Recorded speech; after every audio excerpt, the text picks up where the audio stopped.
The kindergarten stuff is over. Finals are here at last. No more playtime.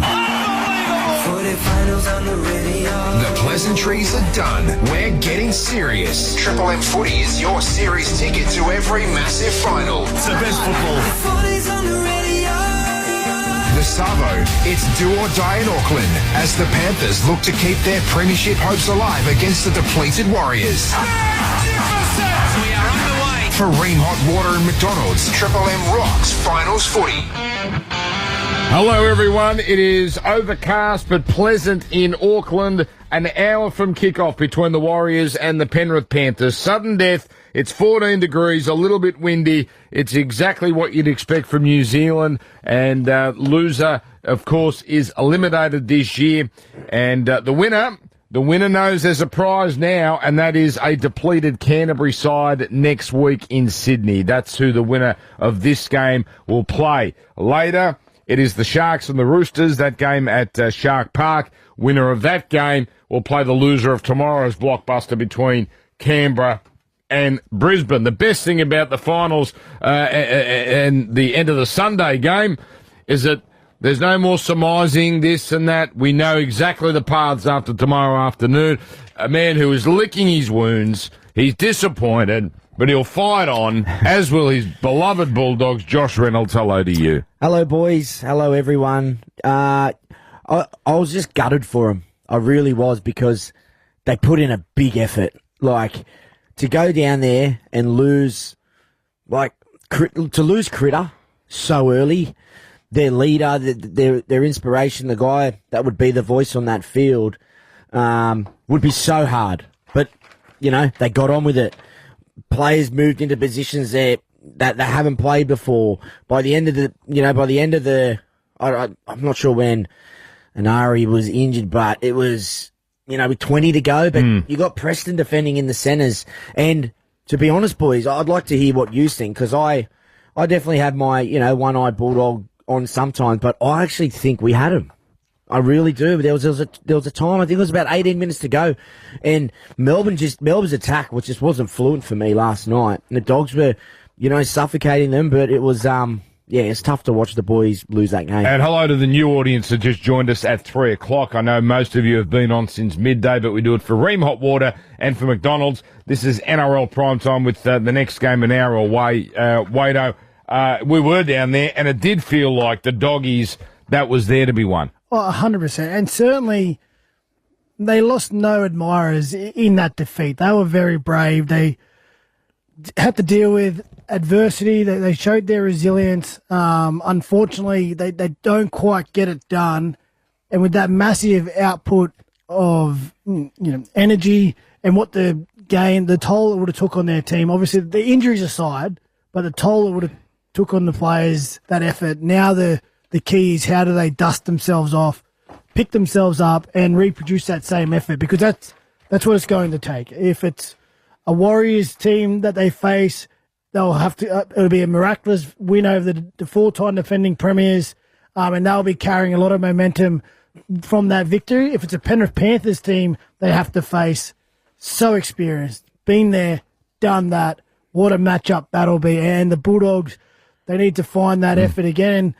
The way they've bounced back all year, I think they can. Will they have the class to cover the injuries and the reshuffle? Well, we'll have to wait and see. But what a benchmark of a game to start this final series. They're going to be, they're tabloid, fodder.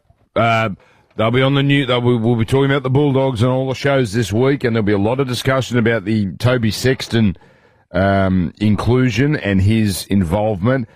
And this is not picking on Toby, but that one out on the full, he was great. Yeah, you could see the difference he made.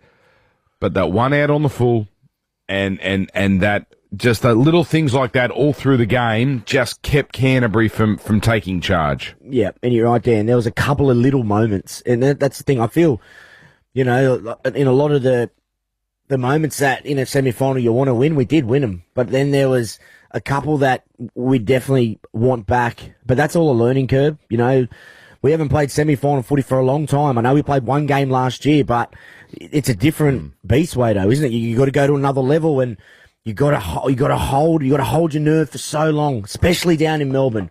And I just feel there's a few moments that the Dogs probably lost, but at the same time, boys, someone said to me today, and it annoyed me a bit, they're like, I said, Sexton come on and change the game straight away. He said, he got lucky with that. And I said, well, he didn't get lucky because you have to put yourself in that position. And as soon as he got on, he was thinking that. And that, for me, straight away changes the game. It changes momentum. It changes everything. And Melbourne were on top then. They were right on top. So I'm not sure, which avenues Cam will go down. But I if anything, boys, it gives me confidence. It really does, because now you know that Sexton isn't kicking stones and going on and just fill the void. He went on and made a difference, and that's got to give him confidence. From a surface level, looking forward to next week for the Bulldogs, I think the decision around their back line and their halves, they've sort of been pushed into a decision because of the injuries. I think obviously Cherry comes back in. I'd probably lean towards leaving Burton in the centres, playing Galvin at 6, Sexton at 7. He did a tremendous job. The big decision I think Cam Serraldo has is whether to bring Reid Marnie back into the team, because Bailey Haywood, I love him as a player, 51 tackles, 15 missed tackles in the middle. He's a small body. Yep. That'd be the most tackles any player has missed in a game this year. They really targeted him. Oof. But the other thing too is, again, down on troops, backs against the wall, sold out a core stadium with 60,000 Bulldogs supporters. How do you create excitement and emotion in that game? Well, that's what Reid Marnie does. He will play to that crowd. He'll create a moment, whether he comes out of the line and tries to put a shot on, or he'll get in the face of an opponent, and that'll bring the crowd in. You start leaning into that. That's the decision, whether Cam goes, okay, that wasn't the right fit for Melbourne, so I went this way with the team. But, hey, the goalposts have moved now. Different horses for courses. We're going to get Reid out there in a big moment, in a big game, to help spark some energy. Right. Just, some breaking news here. Penrith, their team, and it's a little unusual. Brad Schneider will start at hooker. Luke Summerton to the bench. Halasima for the Warriors goes into the centres. Capewell into the second row. Stowers Smith is out. Sam Healy comes onto the bench. So Sam Healy, the dummy, very impressive young dummy half, comes onto the bench. But Schneider at hooker, that's very interesting.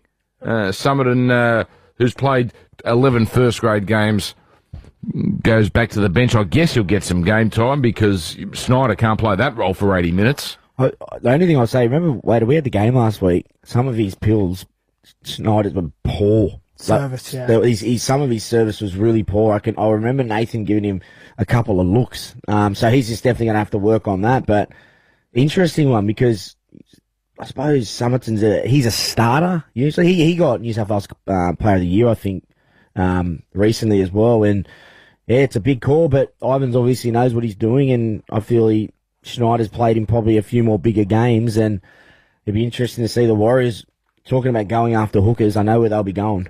Straight through the middle. Looking at the game, I know we'll dive into it the closer we get to the game. Last week, we got tipped. Who do you think's the biggest threat to the competition outside, say, Canberra and Melbourne? I think Penrith. Penrith still, for me, they can make a charge because of their experience and their big-time players.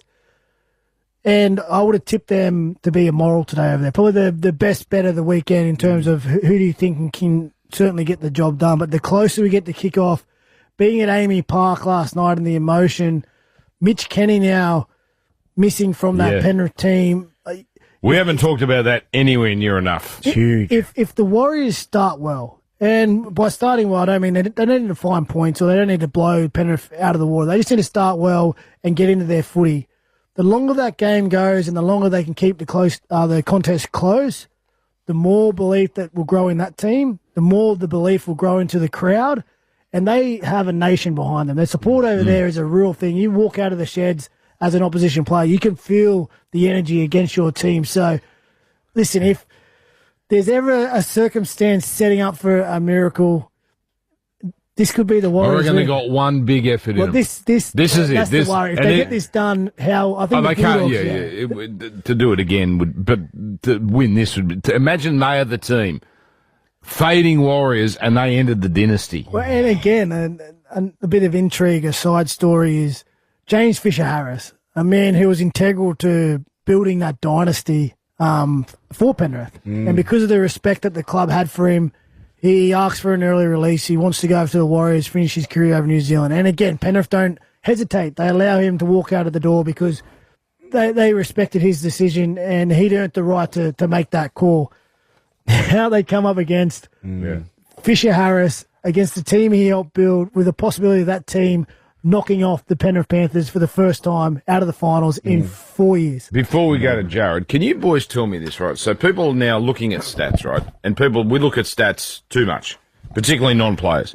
And you go, James Fisher-Harris, on paper, it's not that impressive. 12 runs, 95 metres a game. Can you explain, please, why he is so important to a team when, statistically, he doesn't compare to Addin Fanua-Blake. Addin Fanua-Blake statistically produces a lot more. What is it that James Fisher-Harris gives a team? He's just the alpha for me. Like, he's an alpha male, the leader of the pack. And if he's not there, the pack is totally different.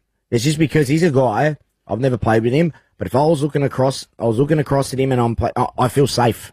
As a half, especially as a half, I feel safe, I feel protected. And those things, they're not stats. You can't put where do you put that in a stat? He's just the guy that he leads from the front. He constantly, I don't know, Wader, you're more of a forward, but for me, if I'm playing in the halves, another thing also, like, if I see James Fisher-Harris in the middle, am I going to take him on? Probably not.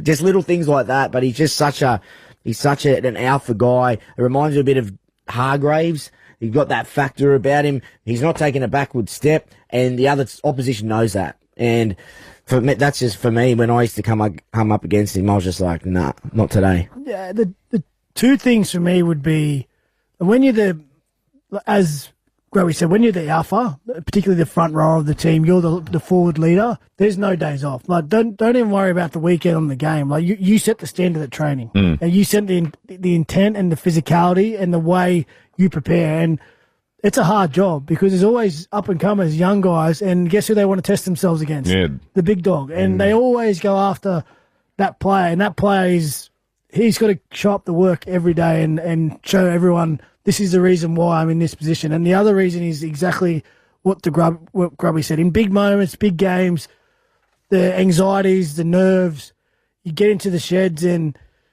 when you get into those situations, you can find yourself withdrawing into yourself and, going into your head and starting to worry. All of a sudden, you look across the room and you see someone like James Fisher-Harris putting his boots on next to you. You go, no, okay, if he's out there, I'm gonna get some help and I'm gonna go with him. And it's their first final with him. It's this group's, for Penrith's, first final without him.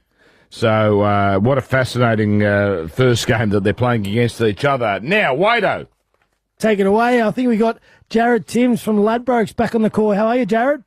Great to speak with you again, Wado. How you going? Oh, you just get me this time as well. I'm carrying the whole segment, mate. A couple of my teammates here bailed out the back door, mate. We'll get into the game. The season will draw to a close for one of these clubs this afternoon. Who do the Ladbrokes punters think will progress? Well, that interest that we spoke about for the Panthers earlier on the Saturday scrum has well and truly continued here at Ladbrokes this afternoon, Wado. They're into $1.33 now, the Panthers, so very, very popular favourites indeed. A little more than a sprinkling of interest for the Warriors today. They're out to $3.35 in the Ladbrokes match betting market now, and the line has also continued to drift. It was 8.5 points when we caught up at midday. It's out to 9.5 points now. Mate, Paul Adamoli, he's scored at least one try in each of his last 5 games. Where is he sitting in the first try scorer betting state at Ladbrokes? Yeah, he's found a nice little vein of form, hasn't he, Paul Alamotti, going into the finals. He's been popular again, but he's actually been a small drifter on game day, $7.50 out to $7.75, still leading the Ladbrokes first try scorer market, though. The best backed with us today has been Brian To'o out the other side. He was $9.50 this morning into $8 now, so a very, very good push there for Brian To'o. Casey McLean is a $10.50 chance, and probably no real surprises here. Of the Warriors, the two that the market has identified are Roger Tuivasa-Sheck, $10.50, and Dallin Wateni-Zelezniak, $11.50. I love this, and our punters love it. Can you give us one of those Timsy specials, the same game multi? What do you put together today? It'd be nice to drag one in the finals, wouldn't it? Look, I think the Panthers are going to win today, Wado, but I think the Warriors might make a bit more of a game of this than that $3.35 quote suggests. So I'm going to take the Panthers 1-12 with Dallin Martini-Zalesniak and Paul Alamotti tries at any time, $10.89 in a Ladbrokes same-game multi. I like it. Give us strength. Great to have you back on, Timsy. Thanks, Wado. Good luck, punters.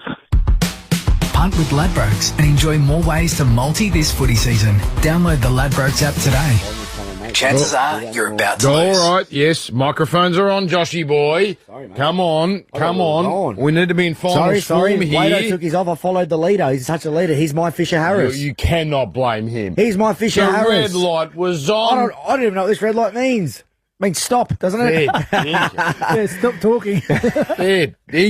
Sorry, yeah. My bad. No, that's all right. I'm just kicked out in the full. I apologise if I'm a bit cranky. Can I explain why I'm a bit cranky? First, I've got a head cold. Right, it's fine. Nothing major, but just annoying. So I thought today I'd be clever and go to at the Fitness First up the road for me, they got a steam room, which is the best thing you can do for your voice, right? It's steam, right? It gets into your vocal cords and it clears your head as well. So I thought I'll be even more clever than normal. And I went to the chemist downstairs at Randwick and got a little thing of eucalyptus oil. I thought as the steam comes, boom, I'll put the eucalyptus, because other people have done that before, and I thought that's a genius idea.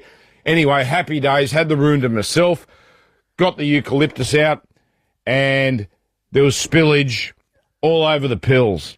And let me tell you something, Joshy, you don't want eucalyptus oil. It is like Denka rub, straight on the pills.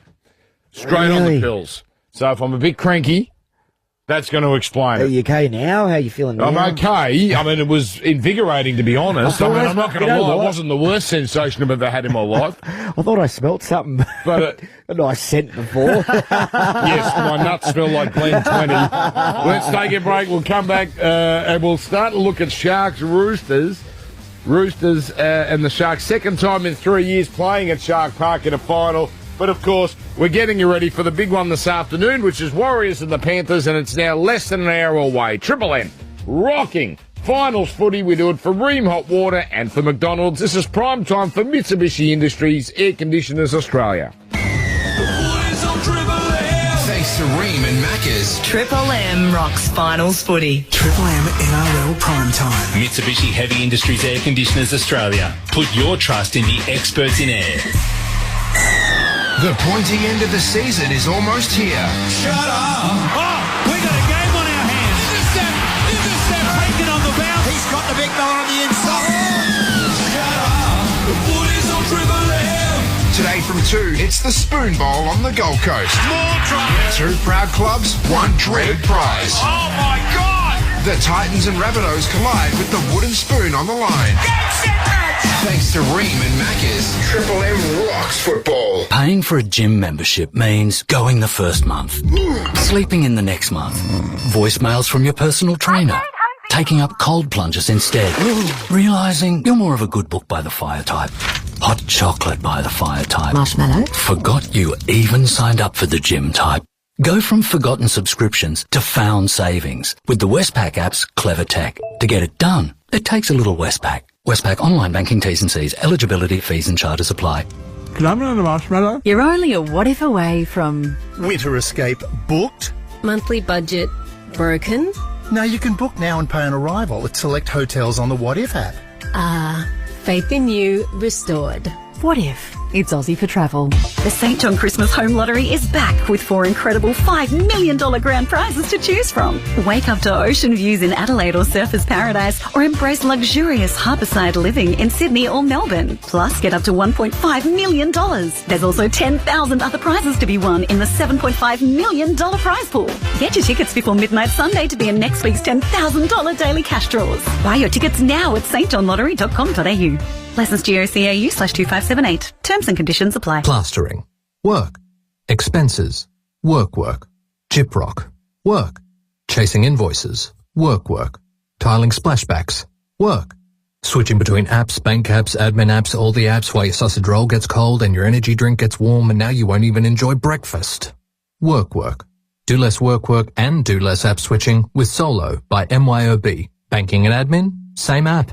$12 for 12 months. Sign up at myob.com. Base subscription only. T's and C's apply. Exciting news. You're going to be a dad. Terrifying news. It's twins. Relieve sleeplessness with Swiss Ultiboost Sleep. Swiss. Here life comes. Always read the label and follow the directions for use. How do you feel? From the start to the crew to the band and you, the song remains the same. How do you feel when the last note plays and you hear its final call? How do you feel? How do you feel? I feel like a Tooheys. Feel like a Tooheys. I feel like a Tooheys. Tooheys and June Rats, making pubs rock again. 3, 4, 5, 6, 7, your move. If you're planning to sell your home, your next move could land you $10,000. Complete a free home appraisal with First National Real Estate and you'll be in the draw to win a $10,000 winning move package. $10,000 to prep and style your home, relocate and celebrate your next chapter. Make the winning move with First National. $10,000. Book an appraisal online. Winning. See thewinningmove.com.au for details. T's and C's and exclusions apply. Thanks to Ream and Macca's. Triple M rocks finals footy. Slight adjustment. We got it off the Warriors website. It was actually wrong. We had Stowers Smith out, but it's Eremia Toava who is out of the Warriors side. So Tanner Stowers Smith, who's played 12 first-grade games, is still in the 17. Leka Halasima into the centres. Kurt Capor second row. Well, that's how they're named. And for Penrith, the news that Brad Schneider will be the starting hooker. How is that a 25-minute job? What do we expect there? Luke Summerton to come off the bench. Fascinating. Brad Schneider to start at hooker. Yeah, I think he's just out there to service the halves, be nice and clean. He's an experienced player. He's played in some big games, but he's not a traditional hooker. He went out there last week when Mitch Kenny came from the field and he did an admirable job, but I think once that sting's gone out of the game, you could imagine how the Penrith would start, how they normally set up, kick into the corners, they turn their back rows under, they really start to set up that long game. He's there to just provide good service to Nath and to start that game off. And then when they're looking for a bit of another point of attack at hooker, Summerton will most likely come onto the field. I think maybe 30-minute mark. I reckon, to me, it's a very interesting one because I don't necessarily look at Snyder as a good defender, like not a bad defender, but not a good defender. You got Summerton who's an actual hooker. It's different gravy in the middle too, isn't it? That's what I'm saying. Yeah. You would think you'd start Summerton in the middle to, that first bit of brunt. But how's Summerton's defence weighted? Did he get a couple of bumps here and there? He's a smaller body from memory, but again, he's used to the middle and the movement patterns up, back, adjusting either side of the ruck. They're much different than a three-man or a half, the way they defend. Like, you're on one side of the field. Tying in all the time. Yeah, so, listen, it's a big change. Mitch Kenny, he's a massive part of that Penrith team. And, of course, for his dummy half role where he is the first point of attack and he gets the team around the park. But his defence, he's brutal in the middle, much like Reece Robson, just up into your face. And if there's one thing you need going over to New Zealand with that crowd behind them, you need to take care of the middle part of the field with the likes of Fisher Harris, Halasima coming through with those big bodies. So it's another little key matchup that could go a long way into deciding the result. Argentina 19-7, by the way, in the rugby, and they're just about half time in Sydney. Sorry, Josh, I cut you off. No, I was just about to say, I think Mitch Kenny, he suits semis as well. It's just line speed, and he just harasses people. And I just think he doesn't really, I don't think he gets enough credit throughout the year. I really don't. I just think the big dogs do with Nathan and Edwards and whatnot. But when it comes to the semi-finals, the commentators start saying, when we see it later, the line speed, and he's just always there. He's making his tackles. So it'll be interesting to see how much of a loss he really is. Right, tonight, Sharks, Roosters. Wado, you're going there at Shark Park. Who is the most important player in this game? There's some guns. There's some players that are going to have targets on them. You look at Hines. Sam Walker has been exceptional this year. Adam Fanua-Blake, it's their first final with him. That's a question without notice. I should have given you some thinking music here. Who is the most important player tonight?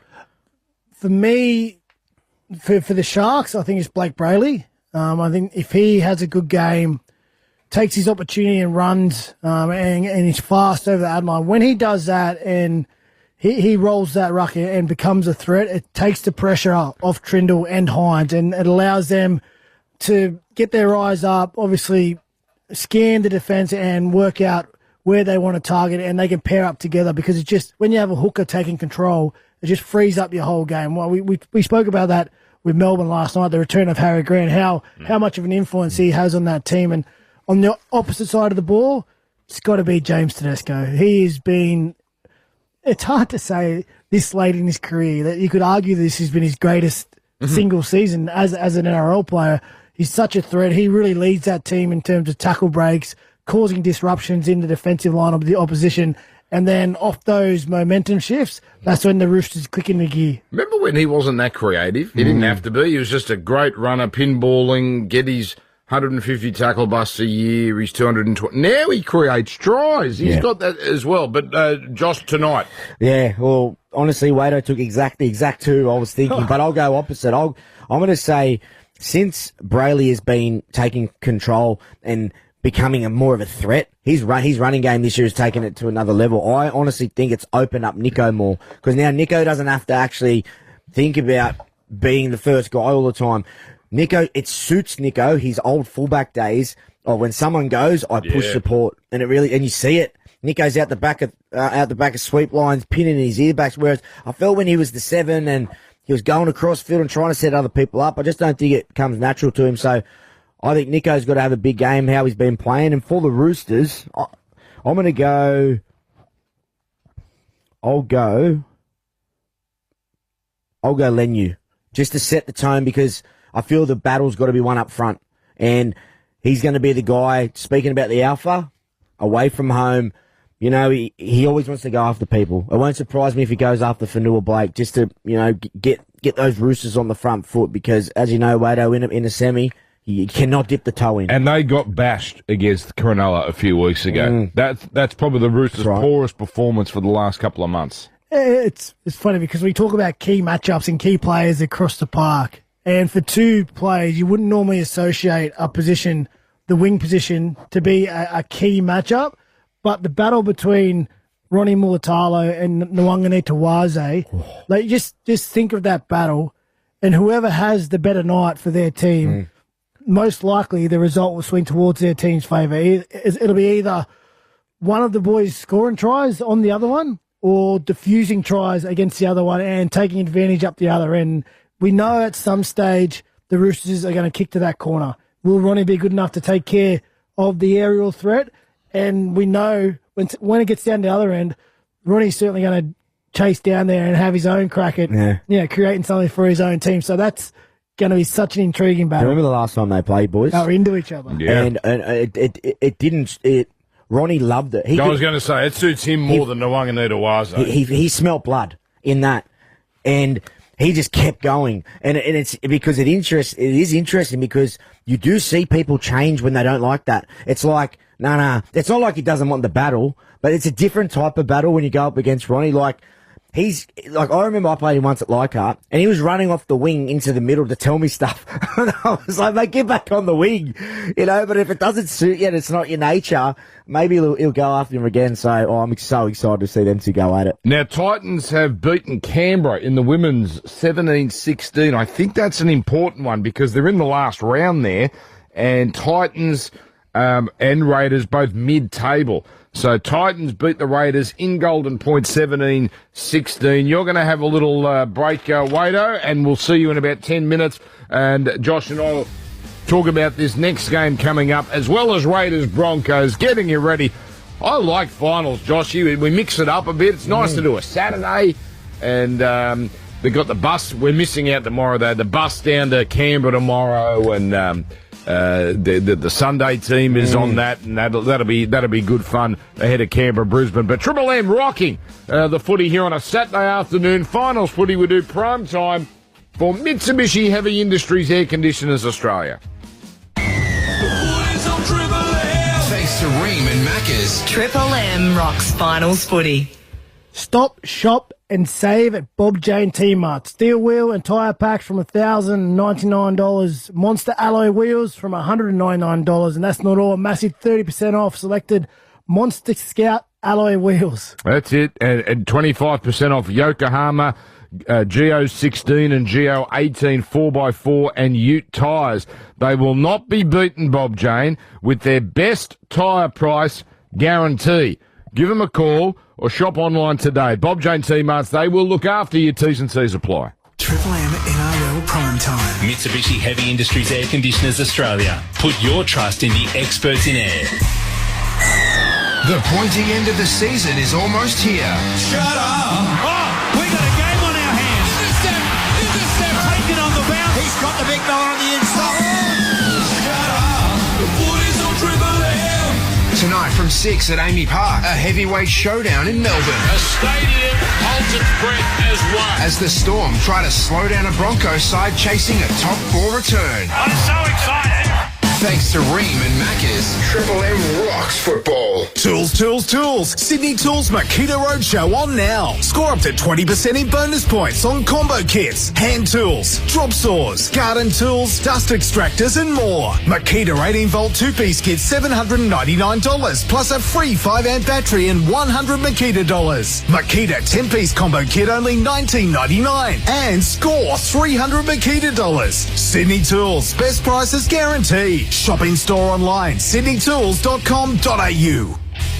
G'day, Paul Worsing from iFish TV. Sail away sooner with Suzuki Finance. Join us in celebrating 60 years as the ultimate outboard motor with our incredible finance offer. From 40 horsepower up to 350 horsepower, our offer includes rigging and installation, all with $0 deposit to pay. Head to your local Suzuki dealership today to find out more. Offer ends 31st to 10th, 2025. Eligibility criteria terms, conditions, fees and charges apply. Stratton Finance Proprietary Limited, Australian Credit Licence number 364340. Visit suzukimarine.com.au for details. It's been the most knife-edged season ever seen. Now, the greatest finals ever played. And the only place to watch every final live and free is on 9 and 9 now. Good Things Festival is back this December with an epic lineup. Including Tool, Weezer, Garbage, All Time Low, All American Rejects, James Rain, and more. Over 30 acts. There's something for everyone. I'm only happy when it rains. Good Things turns it up this December in Melbourne, Sydney, and Brisbane. Selling fast. Don't miss out. Get your tickets now at goodthingsfestival.com.au. It's easier than you think to return and earn. Just take eligible cans, bottles and cartons to one of the hundreds of return points across New South Wales and earn 10 cents per item. Earn a refund at a machine on your weekly shop. Drop them off at a depot after the kids' sport. Hand them over the counter on your coffee run. Or give them to someone who returns regularly. Thanks, mate. So make your routine rewarding. Search Return and Earn Near Me for your nearest return point. At Officeworks, receive a $700 gift card when connecting to an Optus $69 24-month voice plan or a $1,000 gift card when connecting to an Optus $69 36-month voice plan. Cancellation fees and T's and C's apply. Available until withdrawn. Meet Andy. Hey there. Like you, she's heard me reveal some of the games banks are playing with your savings. Sneaky fees, hidden clauses. The difference is, she made the switch to a game-changing Macquarie savings account with all gains and no gotchas. Great rates. And I can access my money anytime without losing interest. That is more than I can say about my old bank. She's actually earning interest on her savings. Yeah, I am. Open a Macquarie account in minutes and you too can say, I bank with Macquarie. Your savings game changer. Let's go. T's and C's apply. Thanks to Ream and Macca's. Triple M rocks finals footy. Yes, indeed. And it's raining and windy, so conditions are going to play a factor here. Auckland is, typical Auckland. It might be spring, but not in New Zealand. Warriors and Penrith. And I'll tell you what, Josh Reynolds, Penrith have struggled in the past in rain. Rain, night time, not things that have suited Penrith. Just some little, but the thing about Penrith, right? This stat is not talked about enough. All the great things they've done. They've won 12 finals in a row. They average they concede on average in those 12 finals 9 points a game. Wow. I mean, we're going to look back in 10, 20 years and go, this was so good we didn't even appreciate how good they were. Unheard of, that is. And I do agree with you though with the rain. It doesn't suit them. They like throwing the ball around. They trust their skill, and I feel it's like any player. You go into your shell a little bit when you do play in the rain. But this game over in Auckland for the Panthers this year was the turning point for them, though. You remember when they had no real players in, Dan? They played on a Saturday, 3 days after the Perth Origin, didn't even bother sending any of those boys over. Yep. So it was, and even speaking, I actually spoke to Ivan about it. He said that was a game where it was a bit of a stance, and a couple of the leaders in Kenny and a few of those guys that were playing were, enough's enough. This is not our standards. And look, all you young boys, if you don't want to be a part of this, then it's probably not the place for you. So they'll have that in the back of their minds. But as you said, Dan, I know. I think we're trying to find ways to keep the Warriors. We're talking ourselves into the Warriors. But look, if Penrith play a Penrith style grinding game, I just don't think the Warriors can go with them. Let's be honest. We wouldn't be shocked if it's Penrith 18-0 after 15 minutes. If they just came out, went into finals mode. And that game you talked about, that's a turning point for the Warriors too. Because they'd only lost 3 games until then. And the previous game, they were coming off a bye, but the previous game, they smashed the Sharks in Sydney. And I think people really started to take them seriously at that point. They'd beaten Cowboys in a classic in Magic Round. That had a lot of close wins, and that Sharks one was the first one where they really blew away a good opposition. And they've only won 4 games since. Was that the Metcalf injury, Dan? Sharks? I'm quite confident. I reckon it was, because I'm sure he played. I think he had a brilliant start to the game, and it makes sense because he was their guy this year. He was unbelievable. No, he actually played 2 more games. It was against Brisbane. Okay. But again, only won 4 since. There's no doubt that's the point their season turned for the worst. Yeah, and we speak about we spoke about Fisher Harris before as a leader. To lose Barnett and also to lose Metcalf, what happens is everyone thinks we can still go okay. Yep, it's all good through training, even throughout the game. But if someone goes bang bang try, you're in your circle behind the goalpost. And you're looking around and you see people looking down. You haven't got a Barnett saying, boys, we're still in this. Stick to our processes. Stick to everything we do. We're going to be okay. But you've got young guys that are a little bit nervous and not too confident to step up in that moment yet. So that's just where I think the Warriors have lacked a bit since the loss of their 2 big leaders. Yeah, and their halves, Harris, Tavita and Boyd, they've lost their luck. They're in no form coming into this. Lost to Parramatta here at Mount Smart. And then last week, not a great surprise, actually. The DCE farewell. Manly won a game that was anything but finals quality, but Manly found a way to win 27-26. They're going to have to step it up a lot. The Harris-Tavita-Boyd combo, 4 wins and 3 losses, so it's not awful. And we were there, Josh. I was there a couple of years ago at Mount Smart. That atmosphere is no joke. Now, I don't know what affects a player, Josh, in terms of atmospheres, and I guess if you play enough big games, you get used to it. But that was intimidating. It's an old stadium, and the stands are deep, which means that it holds in all the noise. And someone explained to me, it's a really interesting point, that the ground is actually sort of not dug in.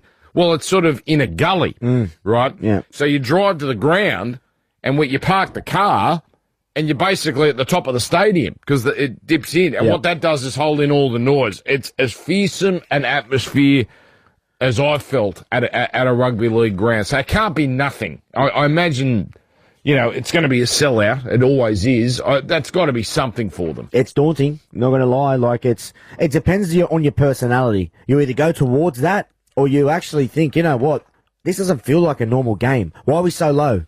Why can I hear everything? Why can I sort of feel it? And you do. The young guys, you go from, some of the guys that come straight to the grades, you go from playing at Henson Oval with not a person near to this, possibly. And it takes a bit of getting used to, and that's when you rely on your leaders, though. That's when you rely on guys to be like, look, no matter what, stick to what we do. Yes, you might be feeling a little bit nervous. Yes, it's not, you don't feel, too confident, but the one thing I'll say, Dan, is the Panthers, none of them will be overawed by this because they were also down by what in the grand final, Dan? You probably 16 with 20 to go. And got it done. That's daunting. Yeah. But I expect the Iceman, Nathan Cleary, to really step up today. Good kicking game, just making sure that he gets his team around the park in slippery conditions. I'll look for him to kick a little bit early. But yeah, I'd love the Warriors to have a crack, mate, but I just think it's going to be a Penrith dominance. Be interesting how Blaze Talangi goes in his first final. He's had a very, very good season. Tomorrow's game, quickly.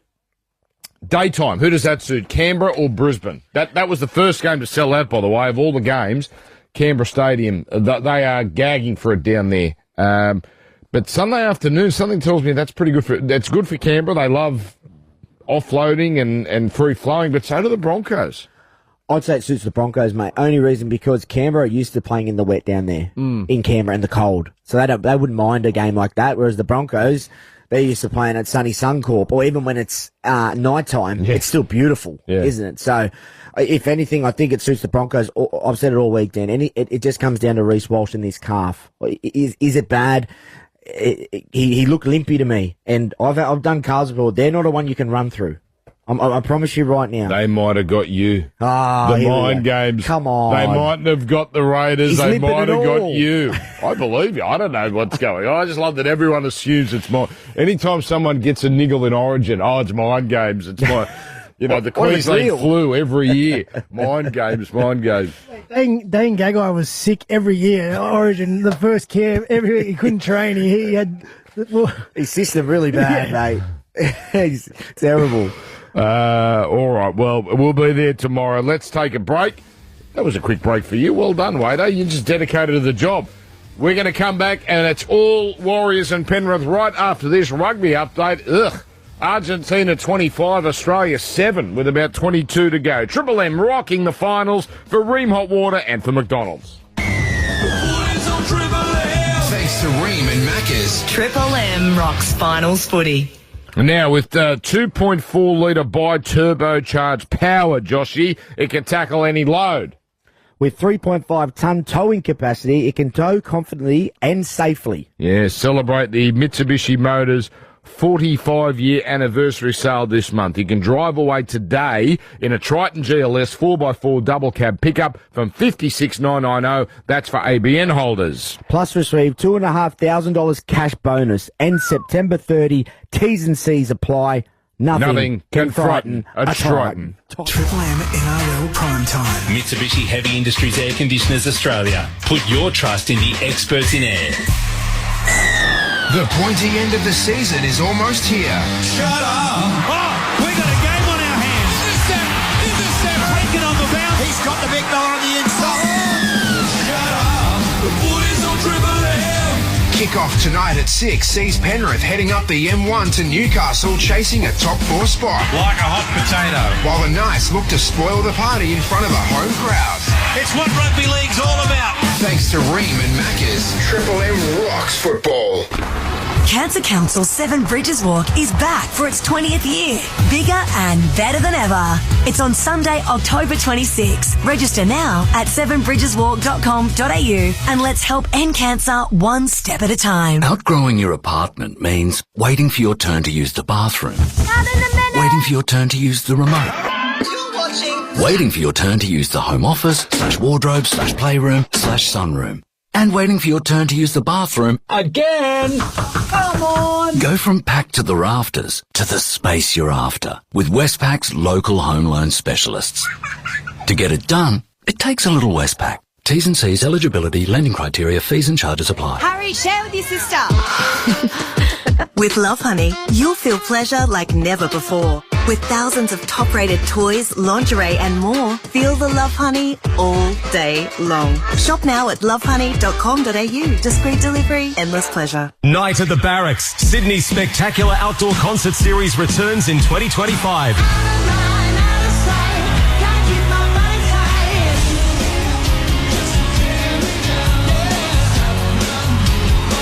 running across 12 starlit nights this spring featuring artists such as Icehouse, Kate Sobrano Australian Made, Hoodoo Gurus, Ian Moss and Mark Seymour, Missy Higgins and more. On sale now at nightatthebarracks.com.au. Andy's getting her usual foodery coffee, dreaming about winning this morning's match. Just one more win and you're in the finals. Go from A to anywhere with Ample Foodery. Everything you need to keep you moving. Ample, Australia's own. Hey boss, you finally going to join me on AEG? Starting to think it's a no-brainer. Heard you can get up to 6 years coverage on tools with their rapid response warranty. Yep, they assist claims on the spot, in-store too. That's good. Gets better. If your tool's eligible and in stock, they'll resolve your claim there and then. That's bloody great. Shit, they call it mission, cut down time. AEG's rapid response warranty. Less downtime, more tool time. Only at Bunnings. See website for TCs and exclusions. AEG. Always expect great. It's just land. Until it's not. Make it happen. Make it home. Large lots and low 5% deposits across Stockland communities in New South Wales. Search Stockland Residential. Applicable to land only. T's and C's apply. OnePass Mobile is calling with 30% off one of our 365-day mobile plans. For a limited time, get a gigantic 280 gigabytes of data for just $168 to use over a whole year. Plus, you'll get an annual OnePass membership free. So for more value on your shop and mobile plan, switch to OnePass Mobile today. T's and C's apply. Offer ends 16 September 2025. Visit onepassmobile.com.au. Thanks to Ream and Maccas. Triple M rocks finals footy. Now, next week we know we're playing Saturday night and Sunday. We just don't know who plays when. There'd been a theory that it was going to be the Bulldogs and Penrith or the Warriors, which still seems like the most likely scenario. That'll be Saturday night at Homebush, but we wait and see. Could be there's some flipping around because it all depends on what the NRL does with week 3. Melbourne winning throws a real spanner in the works because now you've got the AFL grand final to consider. So they're weighing up. They would probably want to play a Friday night, but they can't dud one of the week 2 teams with a prep too short. They will consider a Sunday final in Melbourne, but what does that mean? They're going to have to flip something around. So anyway, we'll know after tomorrow, Canberra versus Brisbane. Right, Wade Graham, Josh Reynolds, Dan Ganane here is getting you ready. We're only 15 minutes away from the Warriors and the Panthers. How do the Warriors... How do they talk themselves into winning this game? How do they say, we are better in this area and we are going to ram it home? They just have to start well, Dan. They really do. It's all it takes in a big game like this. You know, Wade, I said before, he's not feeling right. You know, it smells a bit of an upset, and that's what they need to go in with, that mindset of we need to start well. An area that the Warriors could be better than Penrith in. Gee, look, I'll be honest with you, it's tough to say because I feel Penrith are a very well-rounded team, but, you know, I like the Warriors. I like the Warriors back rowers, even though Halasima's in the centres at the moment. They're good kick targets. You know, Boyd just has to make sure he kicks well and just keeping them in the game because the more it's a sort of grind and low scoring. You just cannot let Penrith start. If they start well, you're not chasing them down. I don't think they got enough points in them, Dan. Yeah, I agree with Grubby. And the one thing I would say with the Warriors, if they create any opportunity, half opportunities, they need to make the most of it. We need to see those special plays from Dallin or Roger with not much room to move on the sideline, but they somehow manage to find some points because this Penrith team and with the Warriors missing their key playmaker in Luke Metcalf, their creativity, the opportunities might be few and far between. So when they come up, they need to make the most of it. And again, be scrappy if that's what it takes. Get up and compete for the ball. Be happy with a bouncing ball, pick it up, regather, dive over the try line from hooker. Like they all count the same on the scoreboard. So just take what you can get and make the most of their opportunities. Fascinating change Penrith have made. Paul Alamotti on the wing. Now, he started in the grand final last year, and you thought, oh, well, here we go, the former Canterbury man. He shone on the brightest stage. His career set. Didn't really happen for him this year. Thomas Jenkins took over on the wing. But last week, Alamotti played great in a meaningless game, really, against the Dragons, but he was terrific down in Wollongong.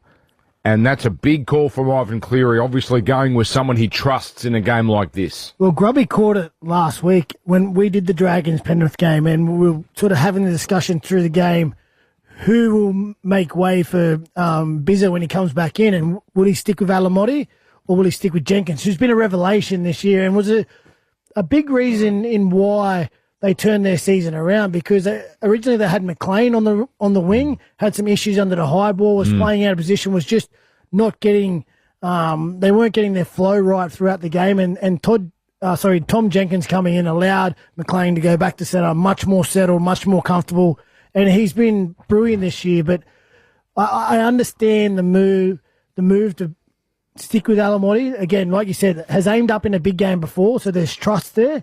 Also against a big Warriors forward pack, physical over in their home turf, you need to be strong out of the backfield. And Alamotti, that is a strength of his game. We saw how effective Will Warbrick was last night out of the backfield.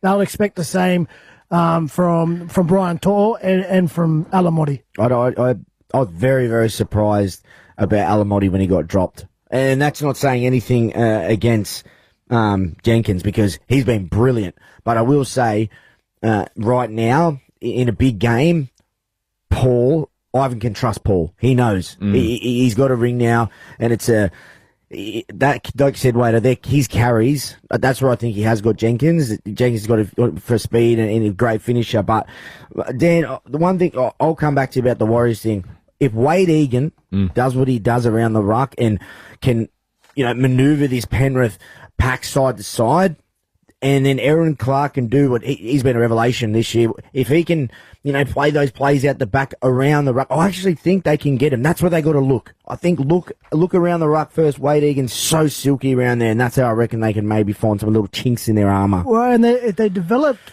because of Wade Egan being out. Now they're going to have the 1-2 punch. Sam Healy has been fantastic in this late run for the Warriors. Although they haven't been getting the results, he's really stood up tall and loves running it. So it's a great 1-2 punch, right? Wade Egan to start the game with his craft. He can get the team around the park, as Grubby said. And then you bring on Sam Healy, who's quick. He'll take any opportunity, and he's a running threat from number 9. So, I don't know. I'm starting to get a feeling there. Yeah, all right. Let me talk you into this. Penrith's got a champion at number 1, but it's the champion whose confidence is down. You got to think the Warriors are going to test his confidence early. 100%. You mentioned the conditions. A little bit of wind over there, maybe a little bit of dew. Just for some reason or another, Edwards and his form, normally always so safe. We know he had some issues early in his career, but he put those years far behind him a long time ago. But for some reason, I think back to the Canberra game when it was so tight, a couple fundamental basic errors that we don't normally see from Dylan Edwards. Again last week against the Dragons, a couple of errors underneath the high ball. Windy there, windy here. And you can bet your bottom dollar that when there's an opportunity early in the game, one of the Warriors halves will put the ball in the air and they'll have a Halasima or a Capewell or someone down there putting some pressure on Edwards to see how he reacts early in this game. I'm looking for Edwards to bounce back and be squeaky clean and be absolutely brilliant. Kurt Capel's the guy that pressures Cleary, isn't he? Off kicks. Yeah. That when you get a Christian Welsh or a Kurt Capel, they can trouble Cleary occasionally. A champion he is.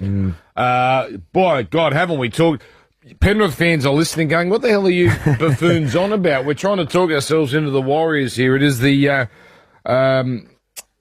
has the biggest start of any team. The shortest odds belong to the Penrith Panthers. They haven't had to win a game in New Zealand during their finals run. Most of their finals have been in Sydney, apart from the COVID years, by way of the fact they've been top or very close to top of the table. So this is a new experience. They win this. If they win this, back to Sydney. Not a fun flight, though, from New Zealand. It's, 3.5, 4 hours. They pick up an injury or two. Look at Canterbury and the problems they've got flying blokes home. So it's not an ideal. They might have the quote-unquote weakest opposition, But it's not the ideal scenario for Penrith here in terms of having to go all the way over there. Absolutely. And I never, in my whole career, boys, there was never a time where I felt comfortable in New Zealand.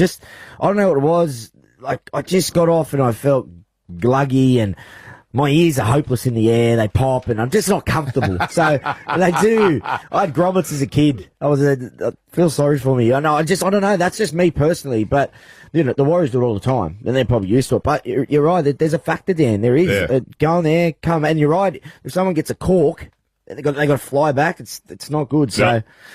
All right, the waiting's nearly over. By the way, Wallabies are coming back. Argentina 28-19, 10 to go at Allianz, the footy stadium there. But our game is a few minutes away. One more break. Warriors and Penrith. Triple M rocking. Finals football, knockout, sudden death right after this. Thanks to Ream and Macca's. Triple M rocks finals footy. Triple M NRL Primetime. Mitsubishi Heavy Industries Air Conditioners Australia. Put your trust in the experts in air. The pointy end of the season is almost here. Shut up! Oh, we got a game on our hands. Intercept taken on the bounce. He's got the big fella on the inside. Shut up! The footy's on Triple M. The Savo from 3. The local rivalry reignites in Kogarah. The entertainers are back. As the Sharks cross the bridge to face a Dragon side desperate to spoil Cronulla's top 4 pursuit. Put the icing on the cake. Thanks to Ream and Macca's. Triple M rocks football. OnePass Mobile is calling with 30% off one of our 365-day mobile plans. For a limited time, get a gigantic 280 gigabytes of data for just $168 to use over a whole year. Plus, you'll get an annual OnePass membership free. So for more value on your shop and mobile plan, switch to OnePass Mobile today. T's and C's apply. Offer ends 16 September 2025. Visit onepassmobile.com.au. If your team's premiership drought is making you thirsty, the BWS end of footy year sale is now on. This week, a case of Carlton Dry bottles is just $50. The BWS end of footy year sale. Offering Sunday. T's and C's apply. Choose to drink wise. Hi, I'm Tom from 1-800-GOT-JUNK. We're a full-service junk removal company. We come when it's convenient for you. Not when it's convenient for us. Send us a signal. And we'll be there quickly in clean, shiny trucks. And snappy, happy uniforms. And we can almost always come the same day you book. Point at anything you want gone from your life. Gone. So when you want junk to disappear, all you have to do is point. Call 1-800-GOT-JUNK. Or visit 1-800-GOTJUNK.com.au. Bunnings can bring it all together for your kitchen with the Caboodle range. Choose from new season styles and colours and customise a design to suit your space, taste and budget. Caboodle Kitchens. Available at Bunnings Warehouse, where kitchens come together. A Kogan TV is just like a TV. Both TVs do very similar TV things, but with slightly different little logos, remote shapes, and legs. One's a Kogan 55-inch LED 4K Smart Google TV. The other TV costs an arm and a leg. Get what you want for less. Shop Kogan.com today. Kogan.com. Clickin' awesome.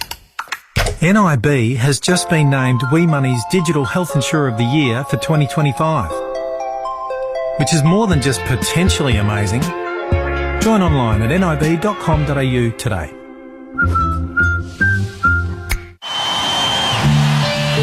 It's the tour 30 years in the making. Greenspoon's 30th birthday bonanza.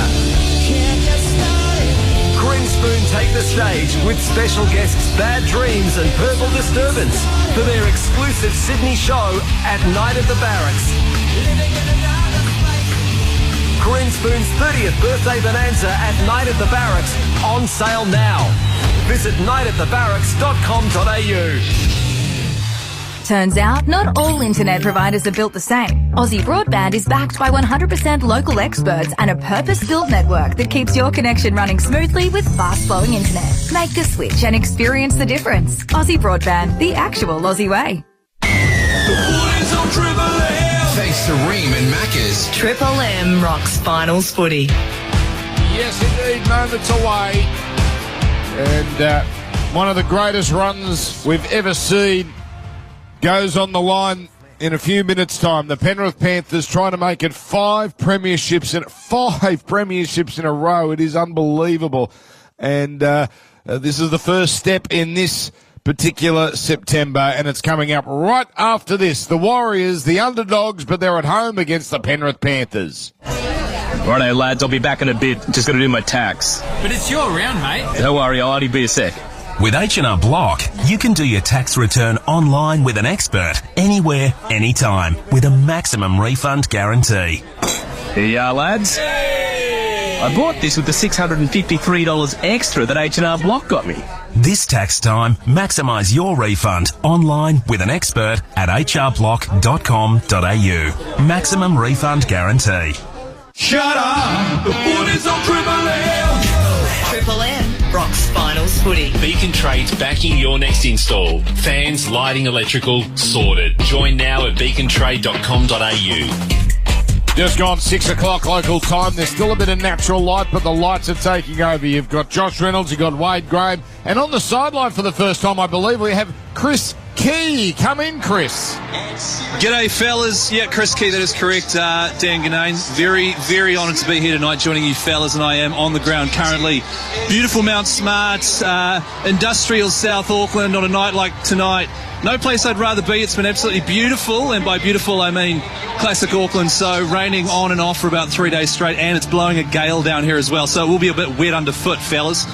It's a pleasure to have a Kiwi accent. Pleasure to have you on board, Chris, and we'll come to you many, many times between now and kick-off. And as usual, the ground is filling up very, very nicely. And we had this situation a couple of years ago where the blackout is such a wonderful tradition they have, where they turn the lights out. I don't know if it's going to work here because there's still just a hint of natural light, but the atmosphere really is building here with Penrith and the Warriors moments away from going head-to-head. The rain is back as well. It's a pretty ugly, nasty Saturday evening in Auckland. The Panthers wearing their pink jerseys.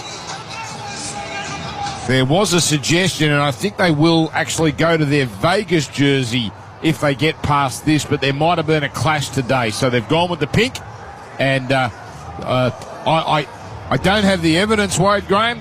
I reckon their pink Panther jersey, their record is even better than the rest of the jerseys, Penrith. They never lose when they wear pink. Oh, well, their record over the last 5 years has been pretty impressive. And, you know, pre-game, we're talking about what the Warriors had to do right to have a perfect scenario and pull off what would be the upset of the weekend. But you look across this Penrith team, Edwards, Tungo, To'o, Cleary, Leota, Smith, Sorensen, Martin, Yo, just champion players who, as you said, they're in 4 premierships in a row, going for their 5th premiership. This is their first step on that. What a challenge it is. The rain coming down, just the wind. In time. Chris Key coming again. What's going on in Auckland? I'm not sure what's going on here, fellas. The weather gods have switched it on for the Wars. They know famously that the Warriors do very well at home when it's raining. Sorry, no, I've just looked at the notes on that. That's the opposite. They don't do very well at home when it's raining. I don't know what the heck is going on. All I know is that the stadium is full regardless because the Wars fans will be out rain, hail or shine. We ain't scared of the Panthers.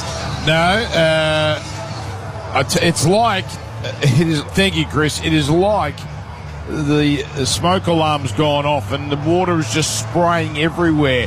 And these players actually are going to get a rude awakening, because they went out for a warm-up and it was perfectly fine. It was windy, it was chilly.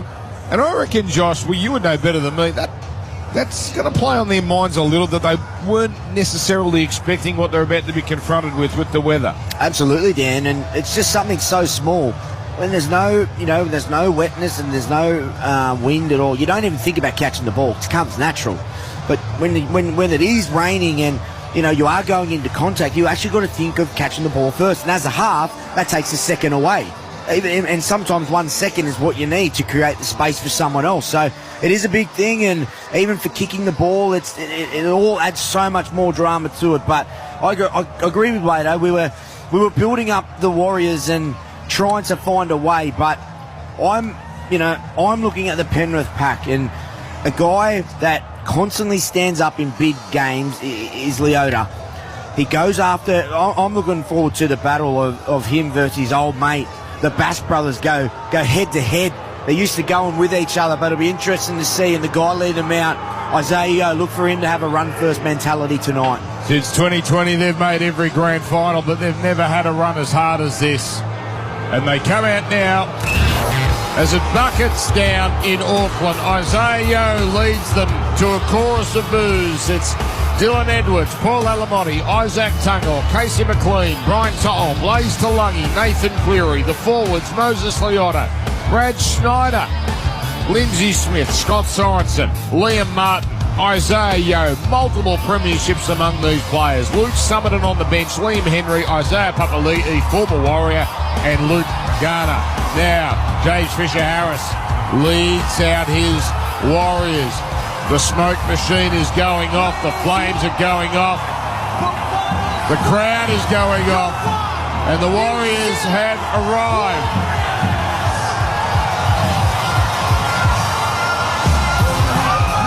And they run out onto this Mount Smart Stadium. John Nicol-Klukster, Delawateni Zalesniak, Adam Pompey, Leka Halasima, Roger Tuivasa-Shek, Chanel Harris-Tavita, Tanner Boyd, that's your back line. Your forwards, James Fisher-Harris, Wade Egan, Jackson Ford, Kurt Capel, Marata, Neil Corder, Aaron Clark. Bench, Tamade Martin, Dimitri Vaimunga, Tanner Stowers-Smith, and Sam Healy. Our referee, Grant Atkins, is squinting at training that hard. Penrith to kick off, and the drive for 5 gets serious now for the Panthers as sudden death football begins on Triple M footy. Oh, Fisher-Harris, he's knocked off his feet by Moses Leota as the Warriors run to the northern end in this first half. Now it's carried forward by a man who's been excellent this year, Aaron Clark. Came back to the Warriors from the Gold Coast Titans. Very slippery conditions here, as it's worked forward here by Jackson Ford in the front row today, and he's set upon by 4 Penrith defenders. They are 20. Penalty! Oh, and Ford's pumped up as well. So a good win for the Warriors early here, and a platform being laid. This is interesting. Grant Atkins not going to have a bar of Penrith trying to slow down the ruck. Well, he didn't muck around with letting the players know his standards. I actually didn't think there was too much in that tackle early in the game. Wet conditions, as we see, no, didn't find the line. That's a big one early. You can't make those mistakes. Penrith come back and Alamotti beats one, beats another. He's over the 40. This is a catastrophe for the Warriors. Now Alamotti is brought down. But that's just a terrible mistake. 31 metres out. Here come the Panthers. Isaac Tungor carting it upfield here. Right side of the field here as they run to the southern end. Played back to Brad Schneider. Unusual to see him as the starting hooker in 14. Sends it to the middle of the field where it's carted forward by Leota. Followed up by Yo, straight and hard. Almost up to the 10-metre line where 2 defenders bring him down in front of the post. Schneider again throws left to a skipping Cleary, rolls in a kick, finds the in-goal. Nicol-Klukstad is gone. Taken in the in-goal by McLean, and Penrith already in their groove. And they are set to make the Warriors pay for that terrible error, failing to find the line from their penalty kick. No score, couple gone. Can we believe what's just happened, boys? Boyd, that is just the biggest no-no in any game. Rather a semi-final at home when you need to start well, and then they miss 2 or 3 tackles off the back of it, not the start the Warriors wanted. So now it's Leota charging forward off the long drop-out restart. And now he's driven back, much to the approval of the crowd here. Capel and Ford primarily involved. Liam Martin, he's crashing it up over the 30-metre line. So Penrith here, first chance belongs to them as it goes towards the left side. Comes from Yo to Lindsay Smith, and he's met and put down well by Nearcorder. Played back to Snyder. Throws to the open right to Cleary. Keeps it going to Martin. Martin seeing plenty of it early. Tried to put footwork on, but well handled by Egan. But they're only 10 away, Penrith. Comes to Cleary. Double pump to Lungy. Turns it into Sorensen. Not clinical that. And Sorensen just has to stop and compensate the tackle. Good defence last tackle. Short side to the left. Cleary gets it on to Lungy. His pass is put down. Penrith are going to challenge this. They're claiming, although hang on, was someone taken out? This could be a penalty try. Let's listen. We've got a no try. Can we just confirm confirm if there's a professional foul with a grab on McLean prior to the catch. So the ball has been dropped by McLean. It was, it seems, he had his hands in front, but was he tackled before he had a fair shot at it? We're looking here at a replay for Harvey Norman. It's Watene Zelezniak coming across, and... Oh, no, that's simultaneous. I think that's okay, but it might have come off Watene Zelezniak. I think you're right, Dan. I think it's hit Dallon's hand in the process, but I'm okay with this. But what a brilliant play from Nathan Cleary. The play before, he plays a little bit early in the line, but then runs the ball in last tackle. A beautiful line from Blaze Talangi. Actions from Dallon. Wayno, he's timed this perfectly, hasn't he? I'm happy with the contest. Like, he actually hits the ball. Yeah. Dallon touches the ball first. Yeah. Now So need to clear any touch from Casey. Now, he's knocked it back, I think, Watene Zelezniak. Then we have to see what happens after that, unless they want to say Watene Zelezniak knocked it forward. I'm going to say forward, Dan. You think? Or is it all off McLean? But he said Watene Zelezniak. But you see, on the angle we're seeing... Yeah, which should be a knock-on to McLean. I'm definitely happy with the contact. I think it goes Dallon backwards. initially touches the ball, knocks it backwards, then Casey knocks Yeah, it it's going to be There it is. Big call. little things going the Warriors' way. They opened the door for Penrith, and Penrith couldn't find a way to go through. No score. Warriors escape. 3 gone. A bit of a nervous start there for the Warriors, but I love in these conditions the long drop out. Back your defence. Don't let this Penrith Panthers team anywhere near your try line. It was a great play from Nathan Cleary. Opts the run on last. Creates half an opportunity for Talangi, but then they just get there. They solve the problem. They dodge a bullet, Grubby, but it's an early warning shot for the Warriors. They just need to get back into it now, the Warriors. Forget what's happened. Boyd, that's only one kick. You cannot think about that one more time. Get back into the game and get going. So the Warriors now bring it out. No score, 3 minutes gone here. Mount Smart Stadium, the lights on. The rain has stopped, but it's a very wet surface here. Capel, the former Panther, premiership winner with Panthers, bumps off a tackle. Claimed he wasn't allowed to play it quickly enough. Might have had a case there as it's worked up by Tuivasa-Sheck. Oh, Leota playing with fire. They're testing the ref here. But Tuivasa-Sheck allowed to play it. We continue as rather Aaron Clark charging it up the middle. He's 9 short of halfway. Warriors getting frustrated that they slow play the balls as it's kept to the middle of this stadium here as it's carted up now by Harris to Vita.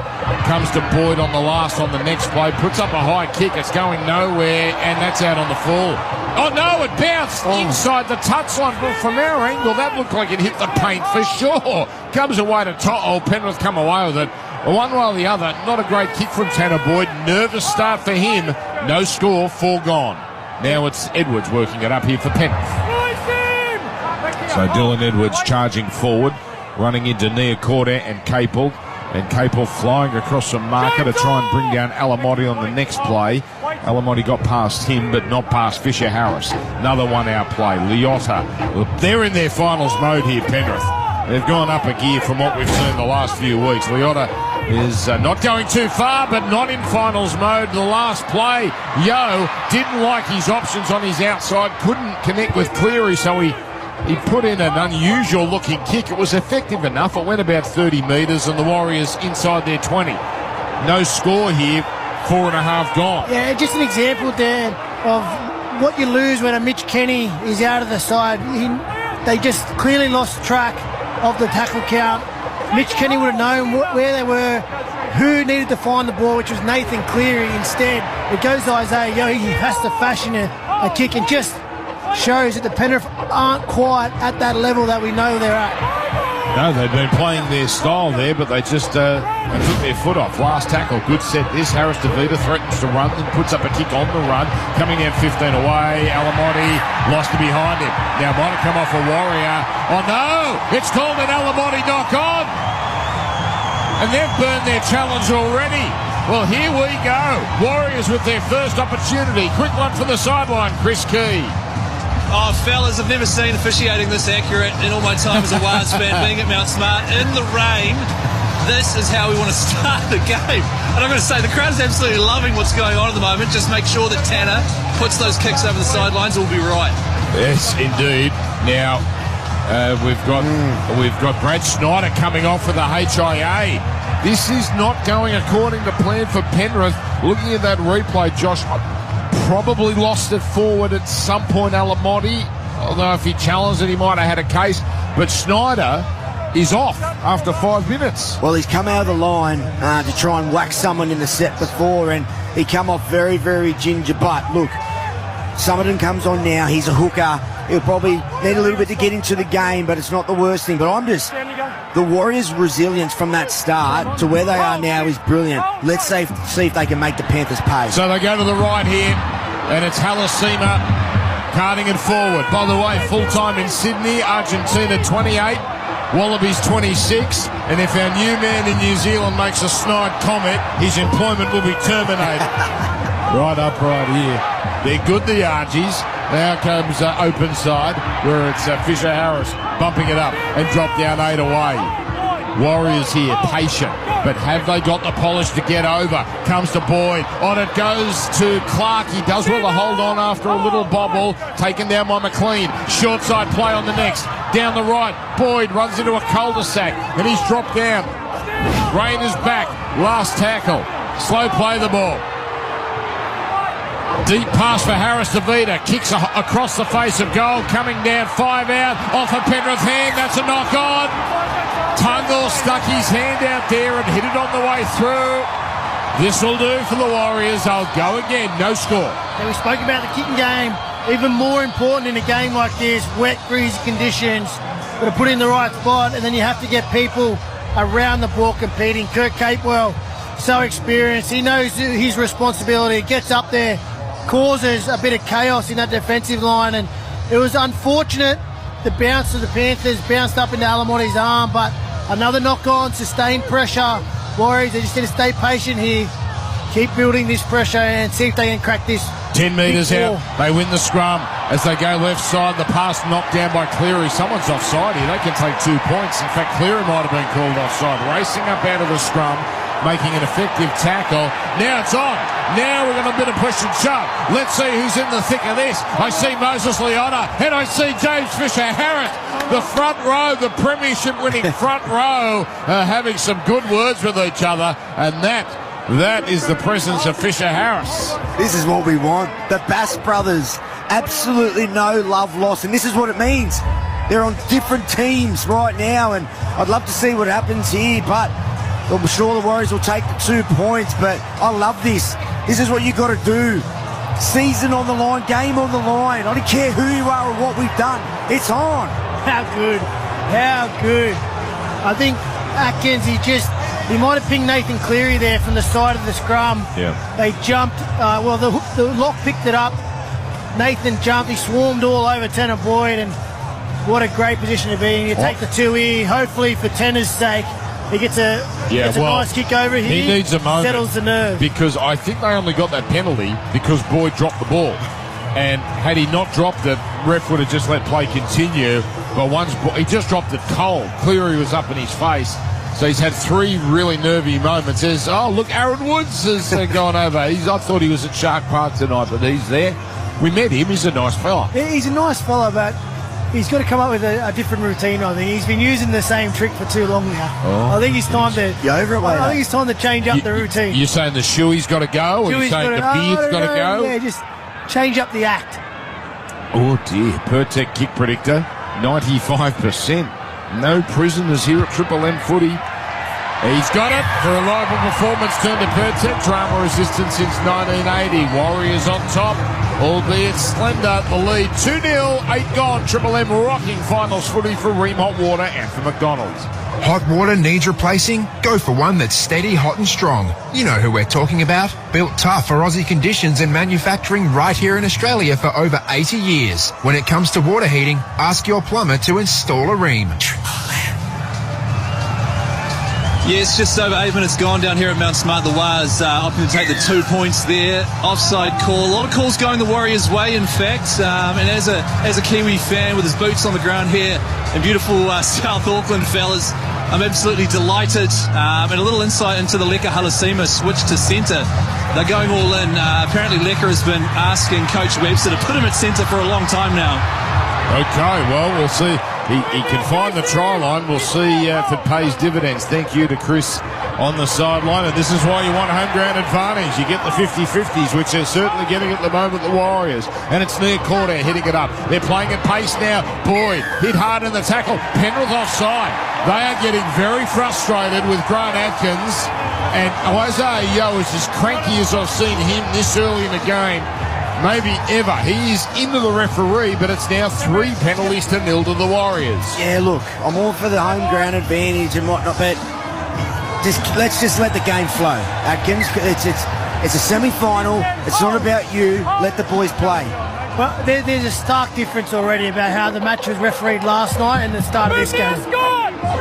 Oh, that got me, Josh. Well done. Halfway line here, the Warriors, as it comes down to Aaron Clark. Good bumping run from him.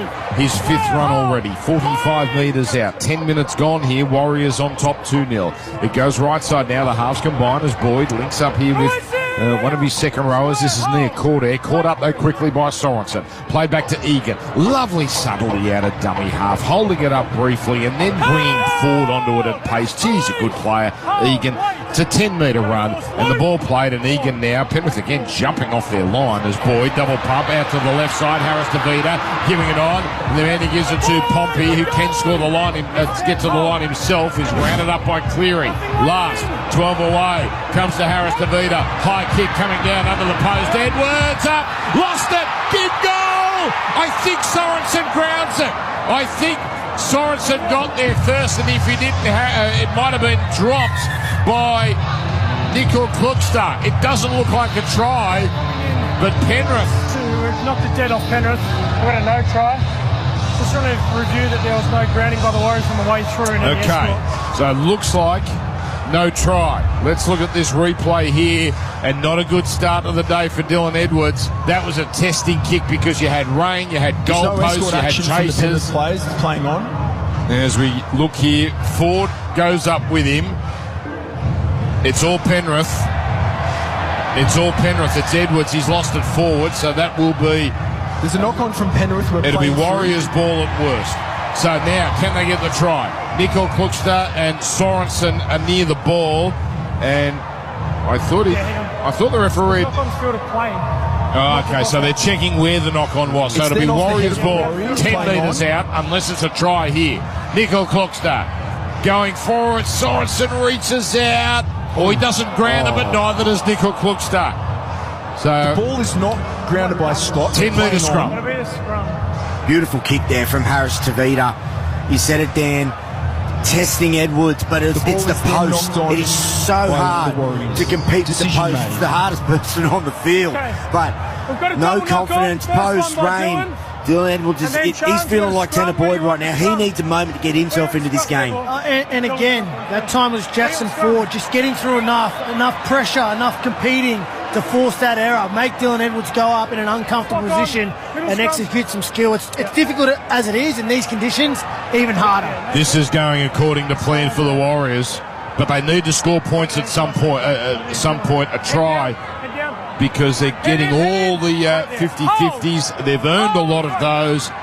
But can they get over against this outstanding defence? Halasima with a good run. Gets up, plays it badly. Oh, play on. Geez, that was dicey.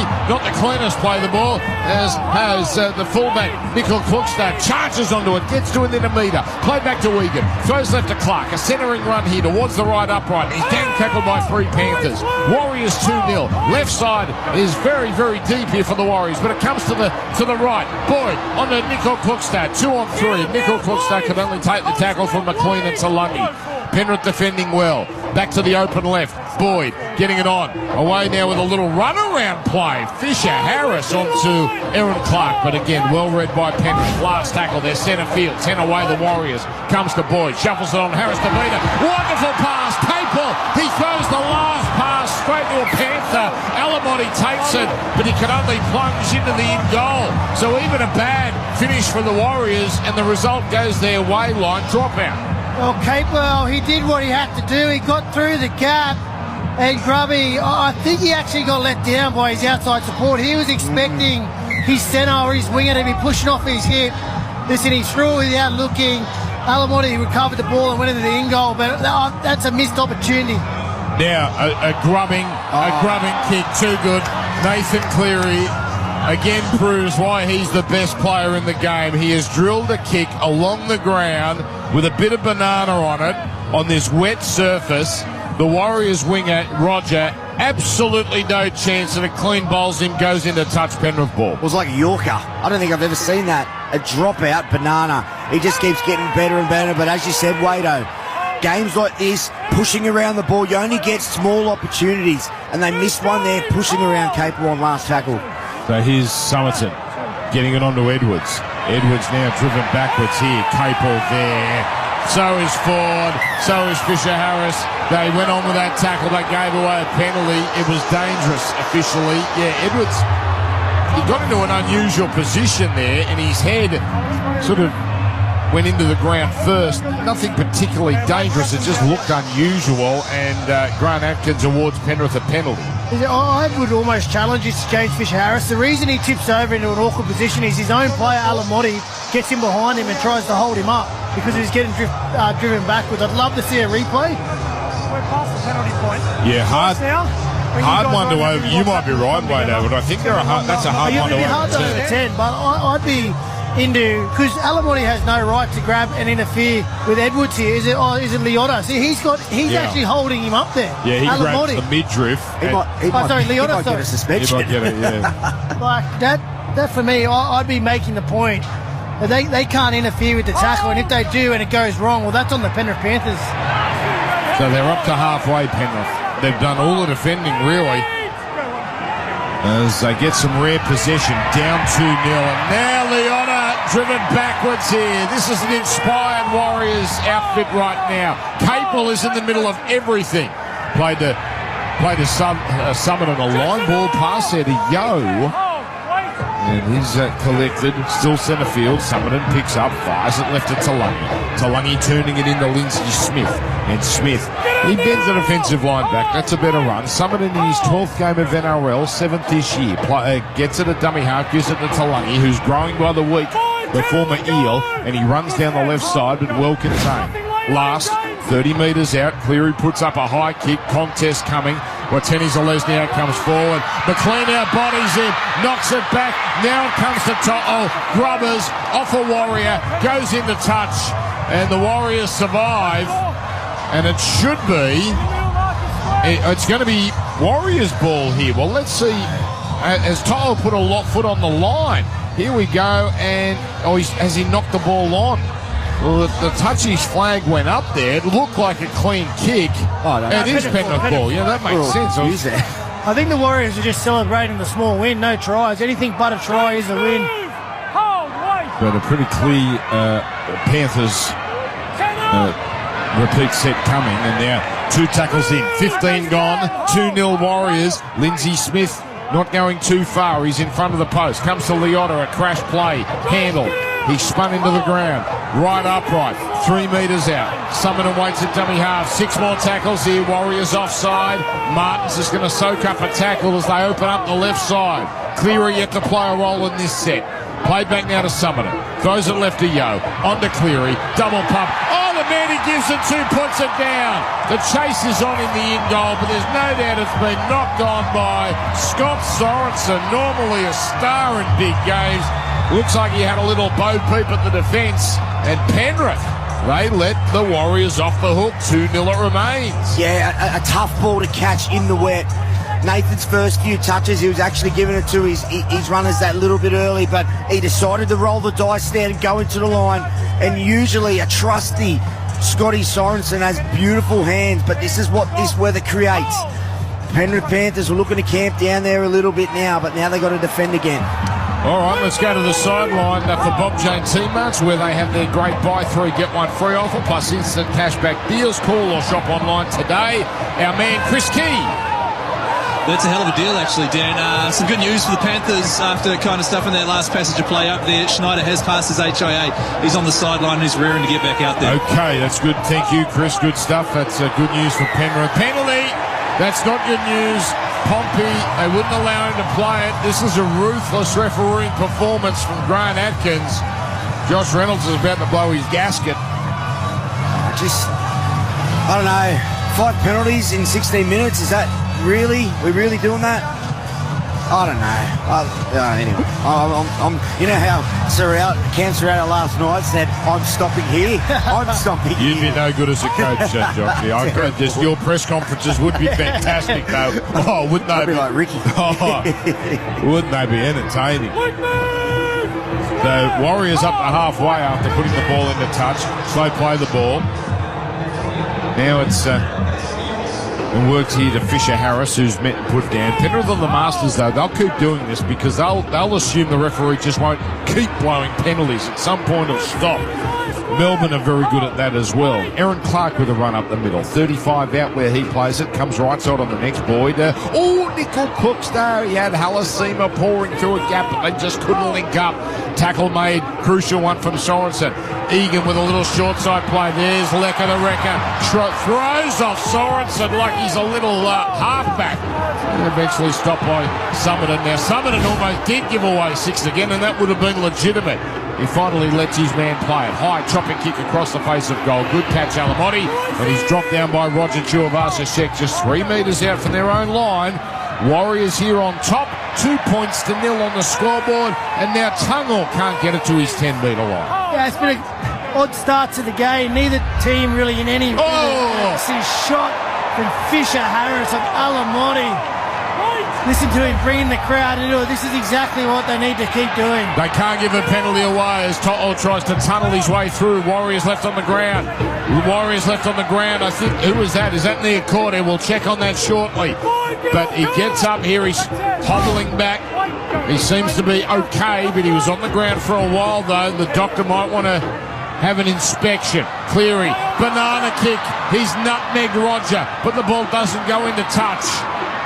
Well, Roger will bring it back, but he's mesmerised right now by the boot of Nathan Cleary. Warriors have it back, though. 2-0 they lead on the Beacon Trade scoreboard. Beacon Trade backing your next install. Fans, lightings, electrical. They got it sorted. Join now, beacontrade.com.au. A charging run now from Dallin to Lesniak.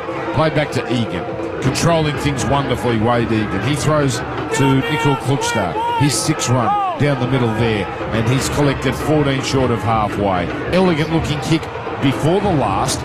No angle, though, from Harris to Vida, so easily cut off by Edwards. Oh, the chase is wonderful. Led by Aaron Clark, and Ford there as well. Penrith start this set 20 short of halfway. As it's To'o working it forward. Now Cleary jumps in a dummy half. Tidy run, good run, sharp run, gets to within a couple of halfway. Play back to Edwards, and he's going to run out of dummy half. A simple set this, but it's effective. We're about to cross the midway point of this first half. Snyder back in the game, throws from dummy half onto Smith, and Lindsay Smith made to play it. Last, Cleary takes a few steps, puts up a high kick, attacking the wing of Roger Tuivasa-Sheck, ripped out of his hands by Alamotti. That should be a steal, and it is. It's a one-on-one steal, but knocked on by Alamotti. So the referee gets that one bang on. It was an imposing take there. Alamotti did it while both were mid-air. It was an audacious and almost brilliant play, but he just couldn't quite handle it. Warriors ball. You can feel the Panthers, they're playing so simple. That set was literally all dummy half runs, 1-out runs, 1 carry with a little bit of push. They're just trying to get some field position and camp down here, because I feel if they feel they can camp down here, they're going to come up with points, but the Warriors just aren't letting them have their way. Their line speed's brilliant. They're not letting these outside backs go to work like they usually do. Triple M rocking finals footy. The first sudden death final of 2025. The second one is tonight. Sharks and Roosters, and we'll be there at Shark Park with the ball now carried forward by Nia Corder. Fisher Harris driving it up centre field, running to the northern end of this Mount Smart Stadium. 3 tackles gone here. Egan on. Brian Mungo, he's an impressive youngster, and he carries it to halfway and a touch beyond. He'll play it back here for Egan. Throws it to Nickel Klukstad, looking to find that little gap that's not quite there, but a 10-metre run nonetheless. Good set, last tackle. Martin puts some pressure on, sprinting out of dummy half, but Harris Tavita clears the kick away. Alamotti catches it, and Alamotti is harassed and taken here just outside his 10-metre line. Isaac Tungor is carrying it up here and put down. Errors. Penrith have made 6 of them, but a lot of them have been off kicks, so it's probably an unfair count here. As To'o now plays it 20 short of halfway. Casey McLean running out of dummy half. That's a good effective burst. And again, it's a simple game plan here for Penrith. Played back now to, that's a dead set line. The forward pass there for Brad Snyder. Got away with that. And then he gives it to charging forward. Isaiah Papali'i gets over halfway. And on the last, a corkscrew of a kick is allowed to bounce. And it goes behind Nickel Klokstad. Goes up. Outbodies Martin. Oh, that was nervy. And now penalty. Penalty. Penrith inside the 10. Wow. This is quite something here. Penrith just cannot take a trick right now. 2 points to nil. And again, Dan, I was going to say that last 5 minutes is probably the best period of the game. Finally getting into some rhythm, teams trading sets, and there was finally a result. Nathan Cleary, another kick result, just managed to get it in an awkward position. Klokstad allowed it to bounce, which put him under pressure. But again, just when that pressure builds and the Warriors, a relieving penalty. Easy kick up the field. Well, no, I don't think there's much love and sympathy for the Panthers out there, but I think even the biggest Panther hater would acknowledge today they're getting a pretty tough run here. So, 2-0, Warriors. But again, this is home ground advantage. Here comes from Vaimunga, the ball, turning it in, and then he gives it to his near quarter, charging it to halfway, where he's met by Sorensen, playing it to Egan, a little double pump, beautifully read by Papali'i for Penrith, steaming up out of the line and barrelling forward as soon as he did take that pass from Egan.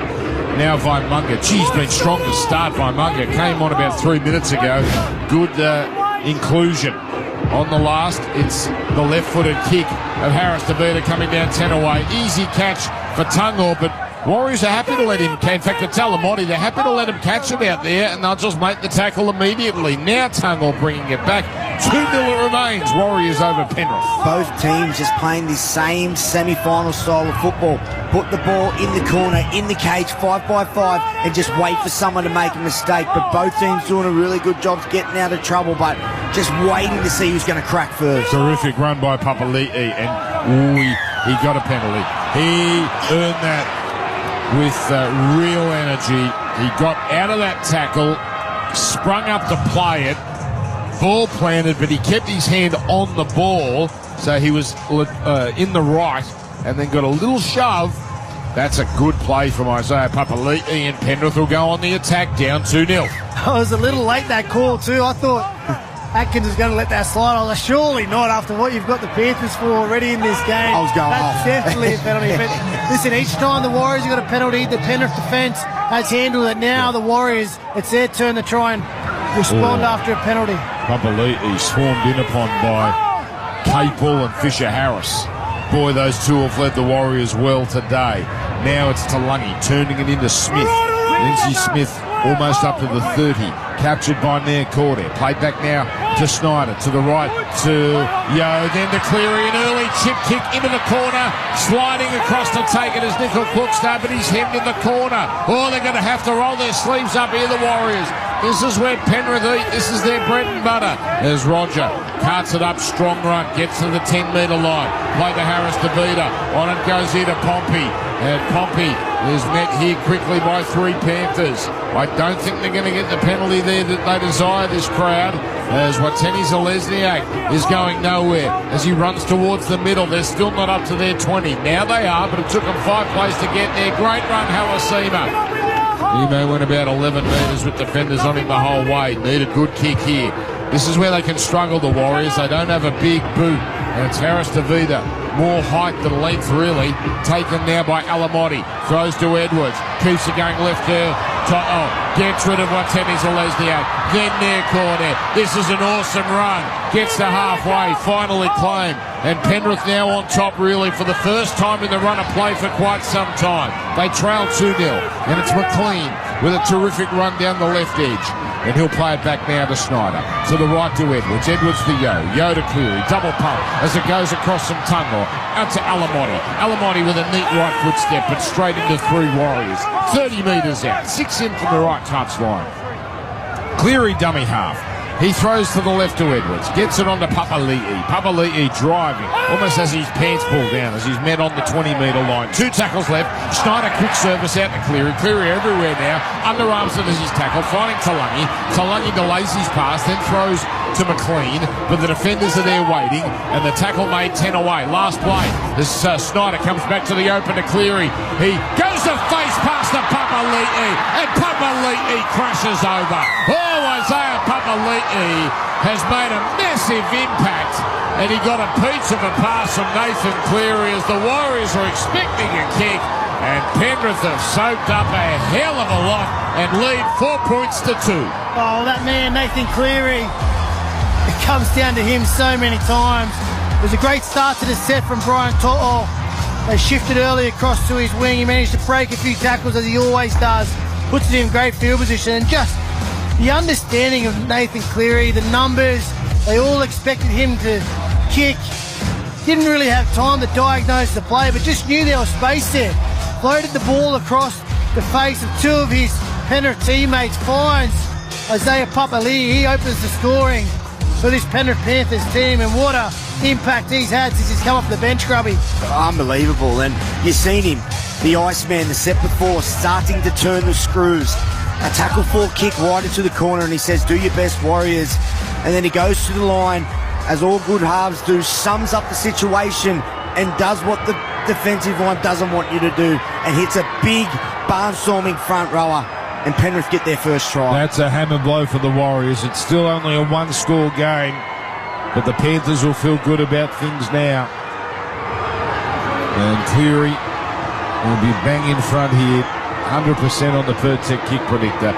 Warriors 14 from 14. They just haven't done much with it. Penrith with the only 2 line breaks of the game so far on the Choice Hotel stats. Kick is good. Penrith 6, Warriors 2, 11 to go first half. Triple M rocking the finals for McDonald's. Monopoly at Macca's is back with a 1 in 3 chance of winning from over 49 million prizes every time you play, including an Isuzu MUX and a 52k rent or mortgage top-up. Play like a winner, only in the My Macca's app. Ends October 14. For full terms, visit mcdonalds.com.au. Yeah, if you've just joined us, opening try of the game, 11 minutes to go in the first half. It's an absolute heartbreaker as well. Dan just talking before about Warriors fans feeling sorry for the Panthers. Just as I started to feel sorry for them, of course they throw it to former Warrior Isaiah Papali'i. He dots down under the posts. I've got to say, fellas, witnessing Nathan Cleary's management of this first half, his kicking game in particular has just been it's been next level. It is a sight to behold. When his team's in trouble, it'll be everywhere, going into dummy half. He just knows when he's needed.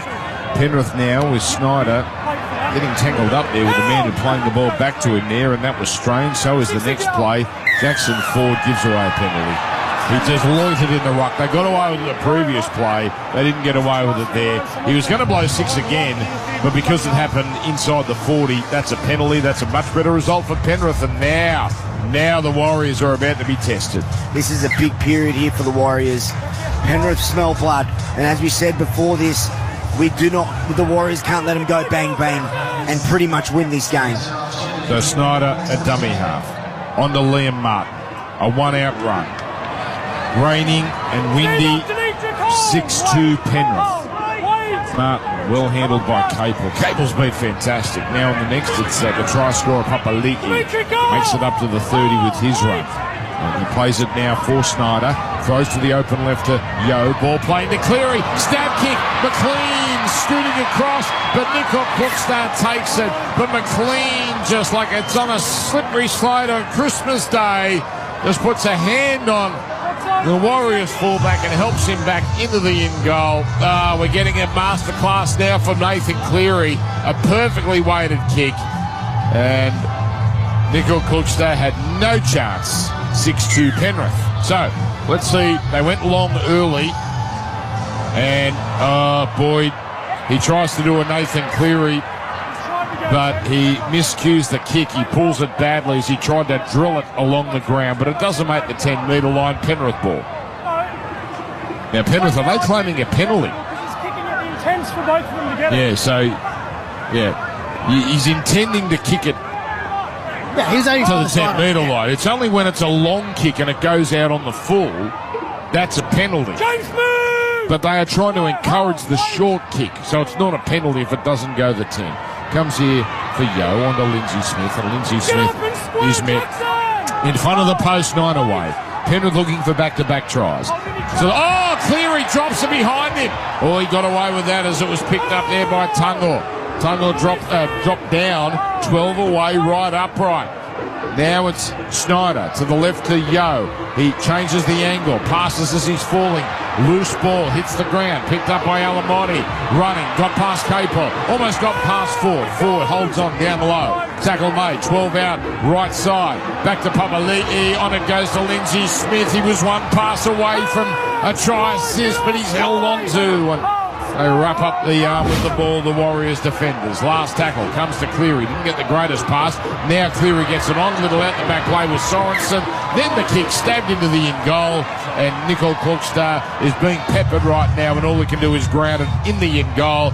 Penrith in control at the moment. Talangi was the man who put boot to ball. A lovely kick. Geez, they're weighting their kicks well. 6-2 Penrith. Yeah, Penrith just turning up the heat here on the Warriors. They're content to build pressure, rack up the plays, see if this Warriors defence can hold strong and firm. Short drop out, they bat it back. Is Roger going to get it? Roger got there first. I'm sure he got a hand to it and lost it forward. So it was going to work out perfectly for them because Penrith couldn't swallow it up on the full. It went back and Roger was leading the race, but it appears he knocked it forward. It was actually volleyballed back by two Panthers, but it was just where, in fact, it might have been Vaimunga steaming through. He just couldn't handle it. That's a hard thing to do, Dan. You know the ball, it's in a contested spot. You probably know it's going to be an awkward collision, but Tamari Martin, I think it was, eventually he got there. He put his body on the line competing for it. Just, all those collisions, they make me a little nervous. Don't miss them, Wader. 21 metres out now, Penrith. So they've enjoyed the best of it the last 6 or 7 minutes. Talangi onto Papali'i. Papali'i captured by Capel and also Harris to Vita. 12 out, now back to the open left. Cleary first receiver, throws it to Yo. Yo running a bit more now in the last few minutes as he's stopped in front of the posts. And he'll be made to play it. Martin in no rush to let Yo play it, though. Comes to Cleary, throws left. Oh, he gave it to Sorensen, who almost dropped it. He's already dropped one today. Held onto it, tackled by Nair Corday. Played to Snyder, comes to the open right. As Cleary under pressure, shovels a pass on the ground. Let's come off a Warrior boot. Should be 6 more tackles. Lucky for Penrith. Comes to Alamotti. Away to Tungor. Tungor now running and going down the middle. And he's going to be made to play at 19 away.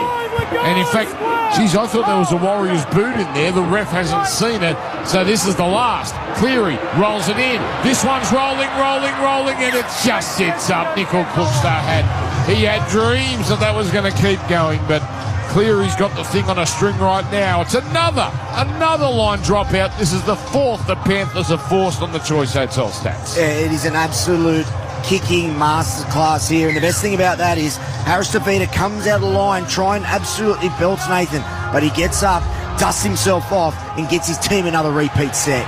So this one's a long one, and it's gone 55 on the full, then bounces 60, make it 70. Papali'i starts the run back. 6-2 Penrith as Papali'i barely over halfway. Triple M rocking the finals. That's a good moment for Tanner Boyd. He was due one, and that one was timely. Lindsay Smith carrying it up, followed up now by Martin. Oh, he came in off a run up there. That was a tough run and a tough tackle by Egan down low. Back to Yo, open left to Cleary. Cleary turning it into Sorensen. Sorensen, he's playing with a lack of confidence at the moment. He's wrapped up by Vaimunga. Back to the right as Yo links up with Papali'i, driving those legs and almost breaking through. 5 away. Last tackle. He's walked off the mark, so I'll have to play it again. And that just takes a bit of momentum away. Last, Cleary. This time goes flat with a pass to Martin. Martin's tackled, and that's a changeover. Not sure that was the plan, but it's not a particularly expensive mistake if it is a mistake. Penrith with a lot of possession, Dan, and unable to crack this defence. But the key is they've got to stay patient. It's these conditions, the ball movement's slower. You're just not as crisp with your execution, and the defence is actually adding more an advantage. So I think they'd be okay with that, Penrith. Just applying that pressure, building the plays, taking a bit of petrol out of this Warriors tank for the rest of the game.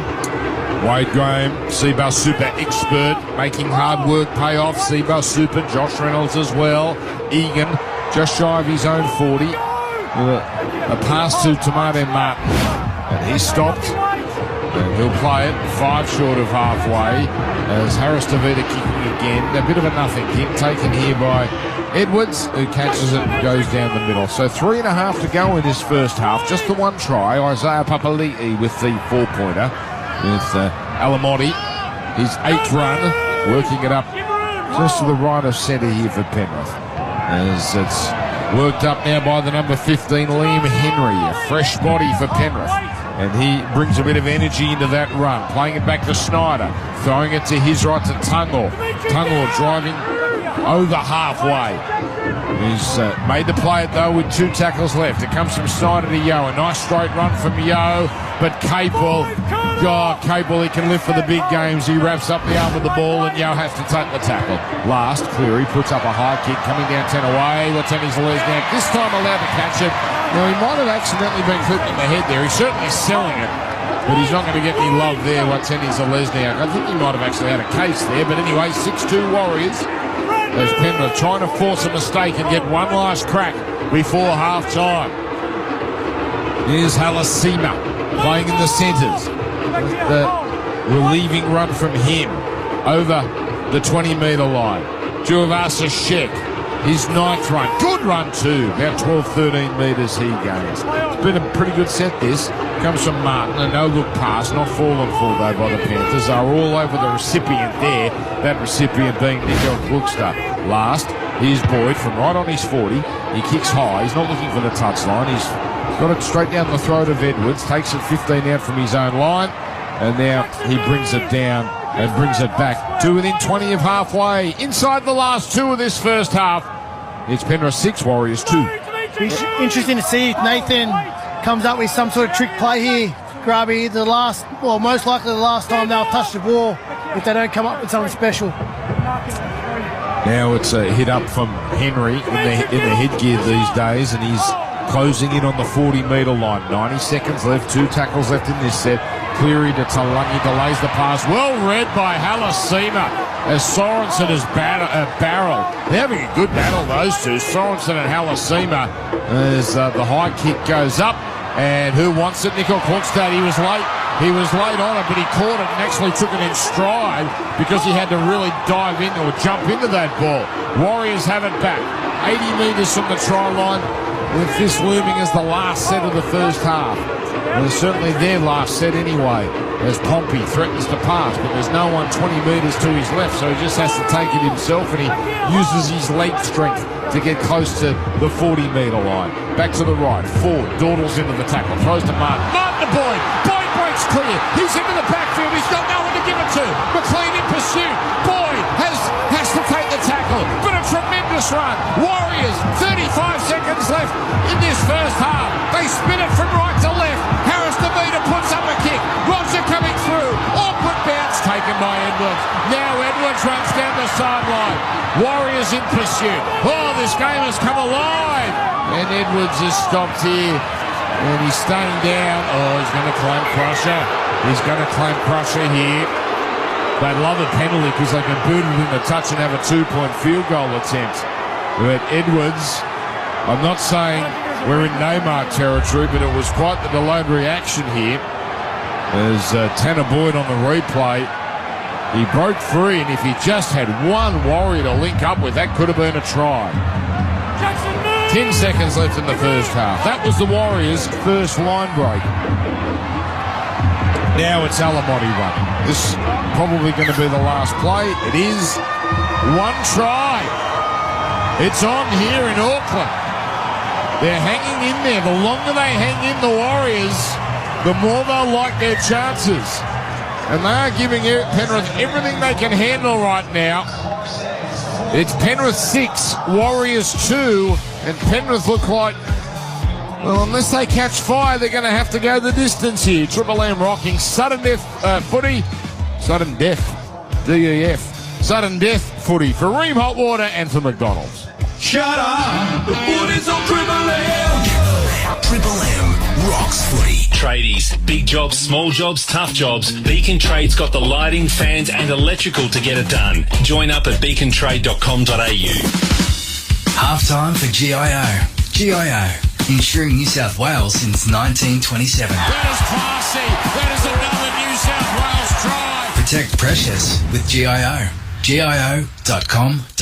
Hello, bank. Hi, I'm looking at buying an investment property. Ka-ching! Have we got a high rate, high fees and no extras deal for you? Why? Because you're an investor. You have more money. I work damn hard for my money, thank you. I want it to work hard for me. Keep dreaming. Barry, fill up the money pool. Oh, such a drainer.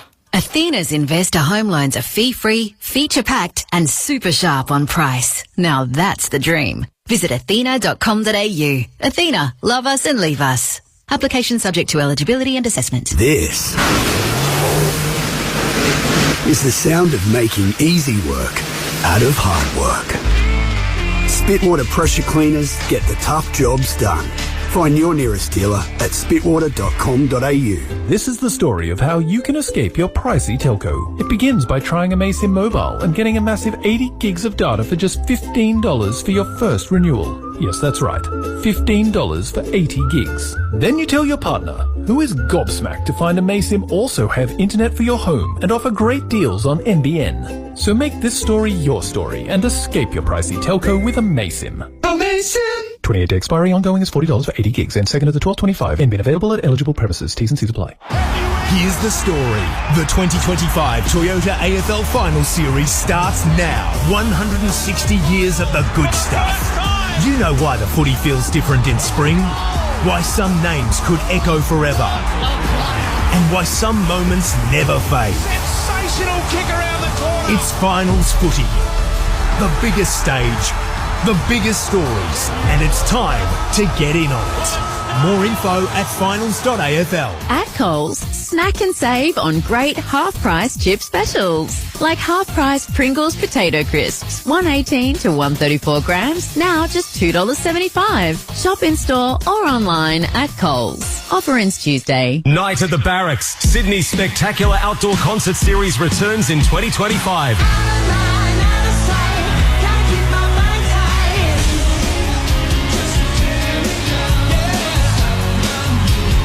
Running across 12 starlit nights this spring, featuring artists such as Icehouse, Kate Sobrano, Australian-made, Hoodoo Gurus, Ian Moss and Mark Seymour, Missy Higgins and more. On sale now at nightatthebarracks.com.au.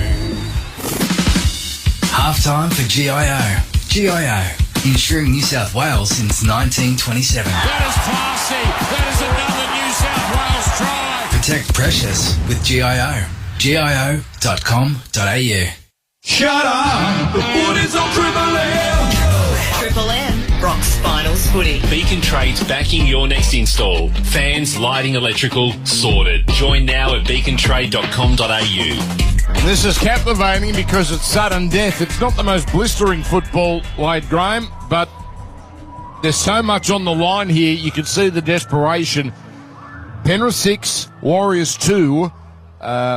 I'm not sure the Warriors would be delighted with that score given the run of play, but if you offered them a 4-point deficit at half-time, given the last couple of months they've had, they'd sign away for that. 100%, Dan. And listen, we need to address the conditions. They're playing a big part of what, this level of game has been able to reach. It's making it hard for, the attack to be sharp and crisp. And each team have had little moments. But again, that desperation in defence, just Tanner Boyd there on almost a stroke of half-time goes through. They kick across early, but Alamotti's back there. And it's taken some probably special kicking game, some kicks from Nathan Cleary to really shift that momentum from the Warriors early on. They had a lot of penalties, a lot of good field positions, but Penrith, they just weathered that storm and slowly Nathan, off the back of his kicking game, they work back into that half, Grubby. Well, this is the thing with Penrith, isn't it, boys? They've got so many gears. They've got so many different gears they can go. They weathered the storm. There was so much that they needed to do in that half, and they just got it done. 6 points, and it's probably all they need. I just felt, Dan, at that time when they scored that try, I felt deflated for the Warriors because I reckon that's how they're feeling. They were in the game, they were getting all the run, and then Penrith score. So, look, same thing. They need to come out in this second half. They can't dip the toe in. They need to go after the game like they did. Make it ugly. The game's ugly, and this is suiting the Warriors. Well, it's interesting. So the last 15 minutes of that first half, Penrith dominated. They were in their groove. But Cleary seemed to be more content with just forcing repeat sets. Playing the long game. Get repeats, grind them into the dirt, we'll find our way through. Well, they haven't found their way through yet. Now, you would expect it's going to open up in the second half of Penrith. But while the Warriors are only down by 4, they've got life. This could be made for a freak Leka Halasima play, something of that nature. How good's Kurt Capel been, by the way, for the Warriors? Well, we spoke about it earlier, Dan. They need leaders, and if there's a guy that's stepping up tonight and leading from the front, it's Capel. But it doesn't surprise me. He's done it in the Origin Arena. He's done it multiple times. But he's going to need to go to another gear. Fisher Harris is going to need to step up because these young guys, they're feeling this. They're feeling we're actually going okay, but we're not winning.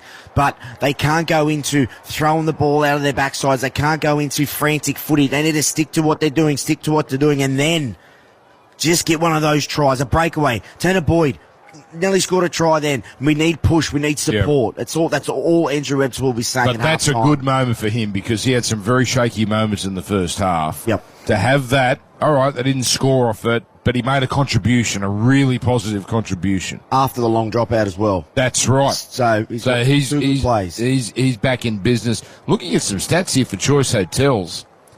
Penrith have had double the opposition, double the tackles in the opposition half. So we've sort of concentrated on the Warriors having their chances, but Penrith 51 tackles for 1 try in the opposition half. Westpac red zone 20-12. Territory 63% of the game has been played in Penrith's attacking half. So there's a lot to like for the Warriors. Common sense would say Penrith go on with this because they've been there and done that. But this is sudden death. Common sense sometimes doesn't matter. We're going to take a break, and second half on the way shortly as Triple M rocking finals footy for Ream Hot Water and for McDonald's. Shut up! The footy's on Triple M! Triple M rocks footy. Tradies, big jobs, small jobs, tough jobs. Beacon Trade's got the lighting, fans and electrical to get it done. Join up at beacontrade.com.au. In finals footy, legacies are built on the field. You got your big hits, your superstar moments, your iconic plays like, well, the try in the last second to send it to Golden Point in 2015. Or what about that flick pass setting up a length of the field try in 2005? Legacies can also be built off the field. Yeah, from the footy field to the fridge. Nice of Wade to show up here. He's avoided his ad. Jack Daniels and Cola ready. It's Jack Daniels and Cola. How do you not want to be part of this, Wade? From the footy field to the fridge. In fact, come on, headphones back on. Yeah, he needs to say this last bit. Yeah. Oh, yeah. You do the last 2 paragraphs there, please. Sorry, please drink responsibly. Jack Daniels is a registered trademark 2025. Jack Daniels. Drink responsibly. Sport. Uncover well-kept secrets with Listener's lineup of investigative podcasts. Download the free Listener app and search Uncover. Hey there, it's Stephen Zoyce with you. Bulldogs captain Stephen Crichton's season could be over. He failed to finish last night's qualifying final against the Storm with an ankle injury. Coach Cam Serraldo, though, expects his side to bounce back next week. When you can't finish a game, it's not looking great. Yeah, but as I said, we've got a lot of depth in our squad and some guys are going to get opportunities and that's going to be great for them. Meanwhile, Ricky Stewart's fired back at the Broncos over mind games talk, saying bluntly, it's not about me. It comes after Josh Papali'i managed just 15 minutes of training yesterday, and the Canberra coach says he won't risk him if he's not 100%. And Scott Boland says he's ready to go the distance if Pat Cummins isn't fit for the Ashes opener in November. With the skipper battling back stress fractures, Boland's confident he can be up for all 5 games. With Optus Bundle Bonus, adding another mobile plan just got easier. Unlock $15 off every month for a year on each additional eligible Optus mobile plan. Visit Optus today. T's and C's apply. 13 degrees at Go Media Stadium in Auckland at half-time between the Warriors and Panthers as Triple M rocks footy. Half-time for GIO. GIO, Insuring New South Wales since 1927. That is classy. That is another New South Wales drive. Protect precious with GIO. GIO.com.au.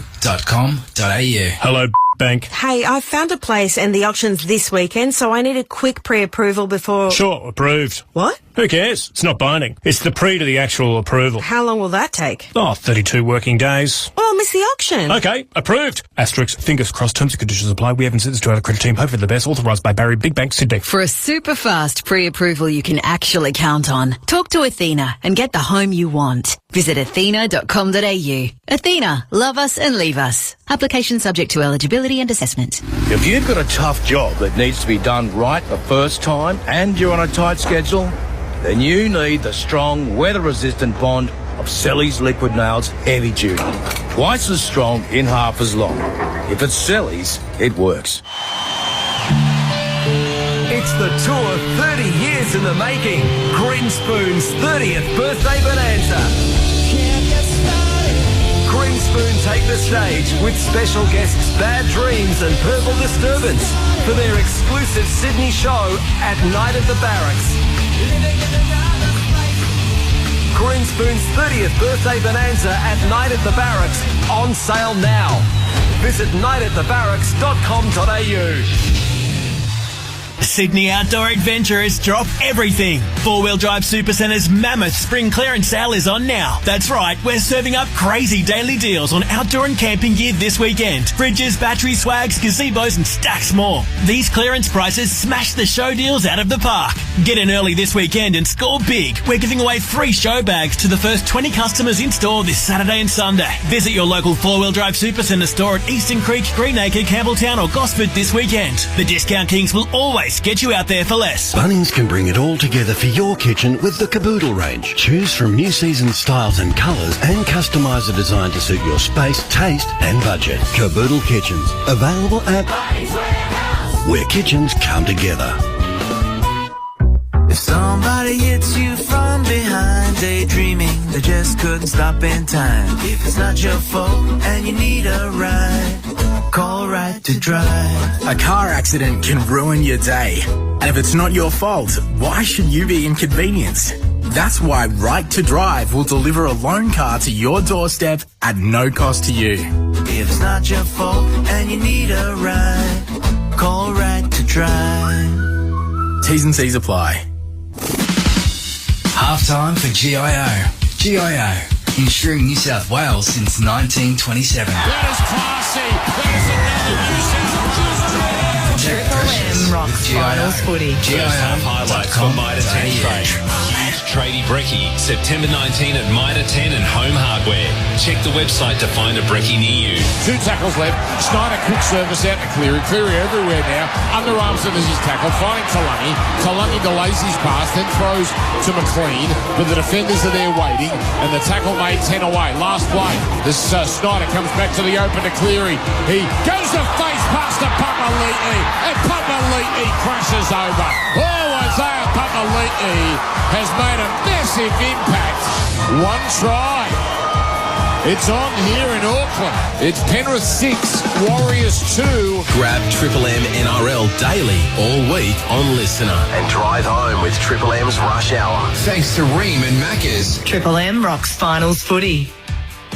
Most reliable team this year when leading at the break. 11-3 and a draw. 11 wins, 3 losses and a draw. And obviously they're only up by 4 here, so they're far from home. They led Melbourne by 4 in round 24 and lost in Golden Point. They led Canberra in Mudgee by 4 and lost in Golden Point. Well, wouldn't that be something if we got an extra timer here? Penrith up by 4 here as the teams come back onto the field. Wade Graham and Josh Reynolds, your callers. Chris Key on the sideline. We'll cross to him shortly. The Penrith's defence again coming to the fore. Only the penalty goal conceded. Defence nowhere near as stingy as it has been in recent years, but cometh the finals and they are back to their defensive best. So the Panthers are out there and now the Warriors join them.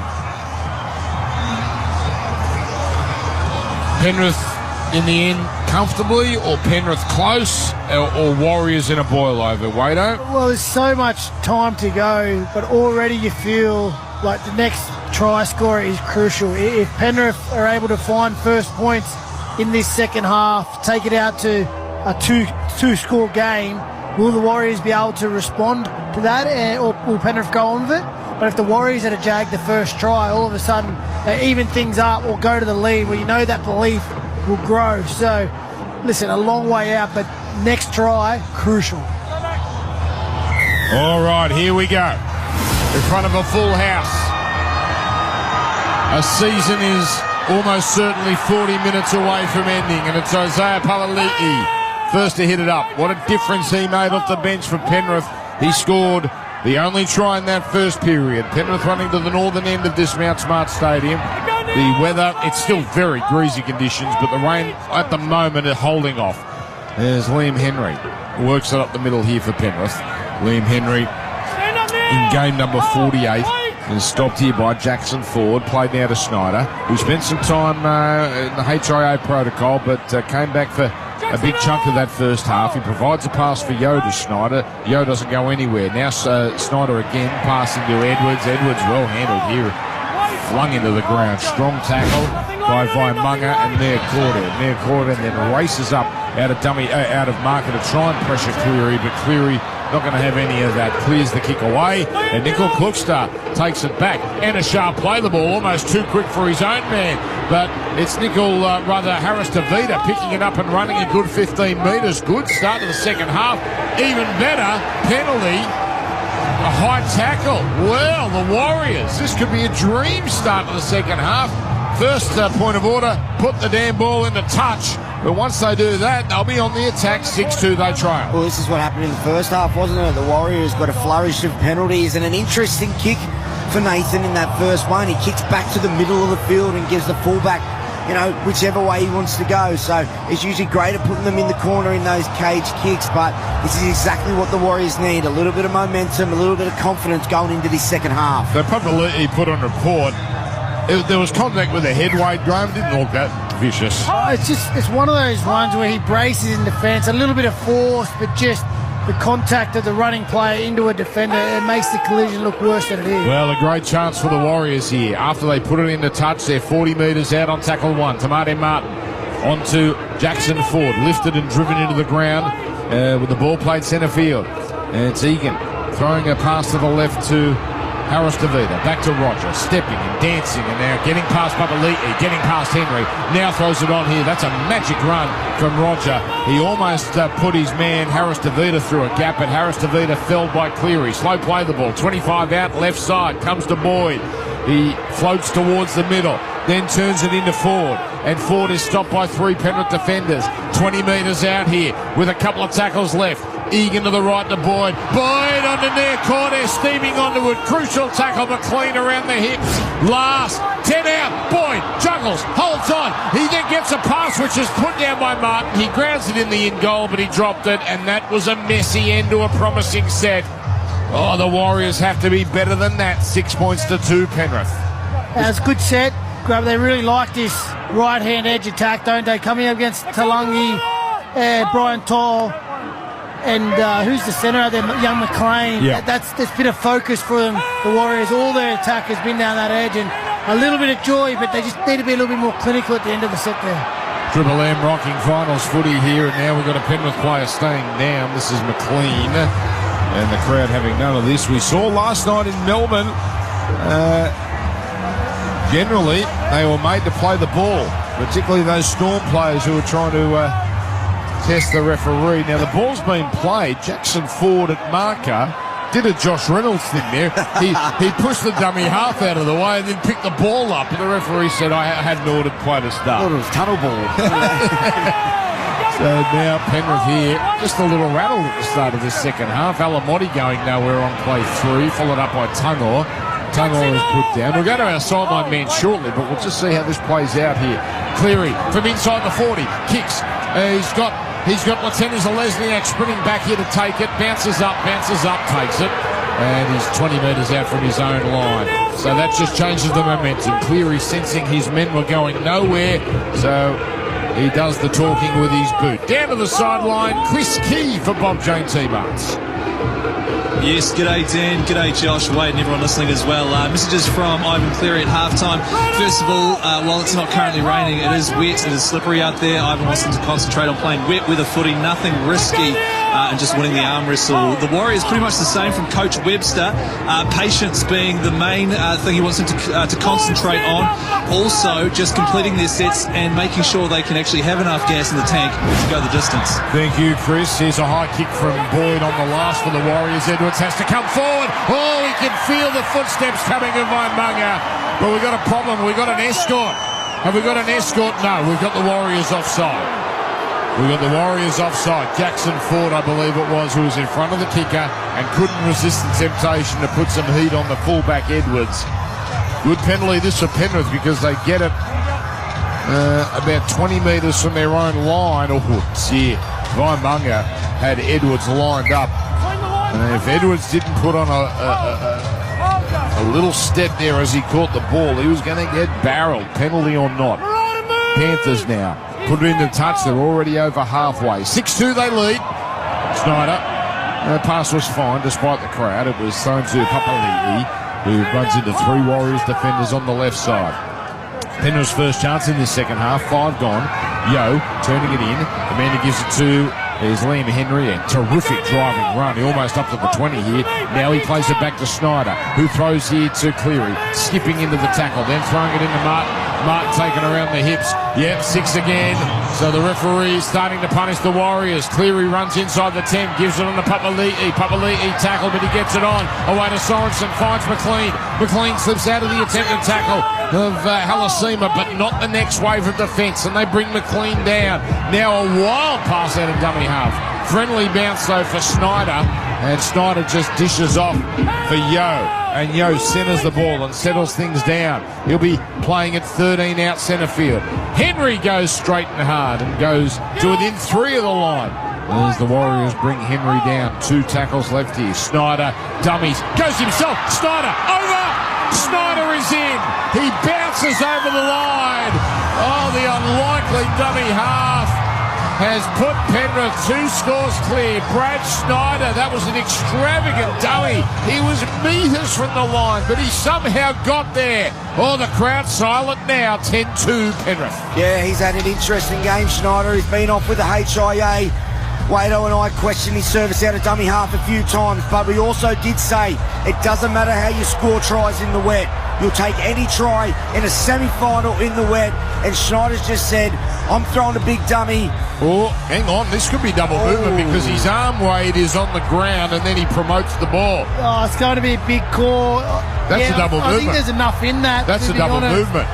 And what if it is called back? Oh, try confirmed. Wow. Oh, no.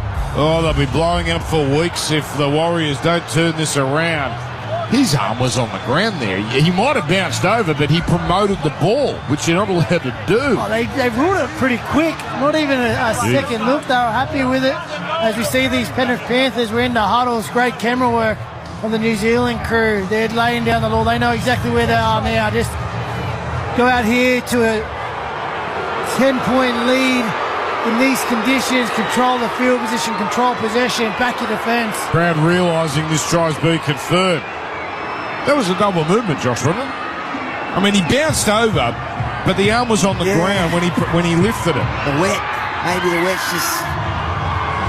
12-2. Well, no, it'll be the Warriors that'll be blowing up. 12-2, Triple M rocking a Penrith 10-point lead. More after this.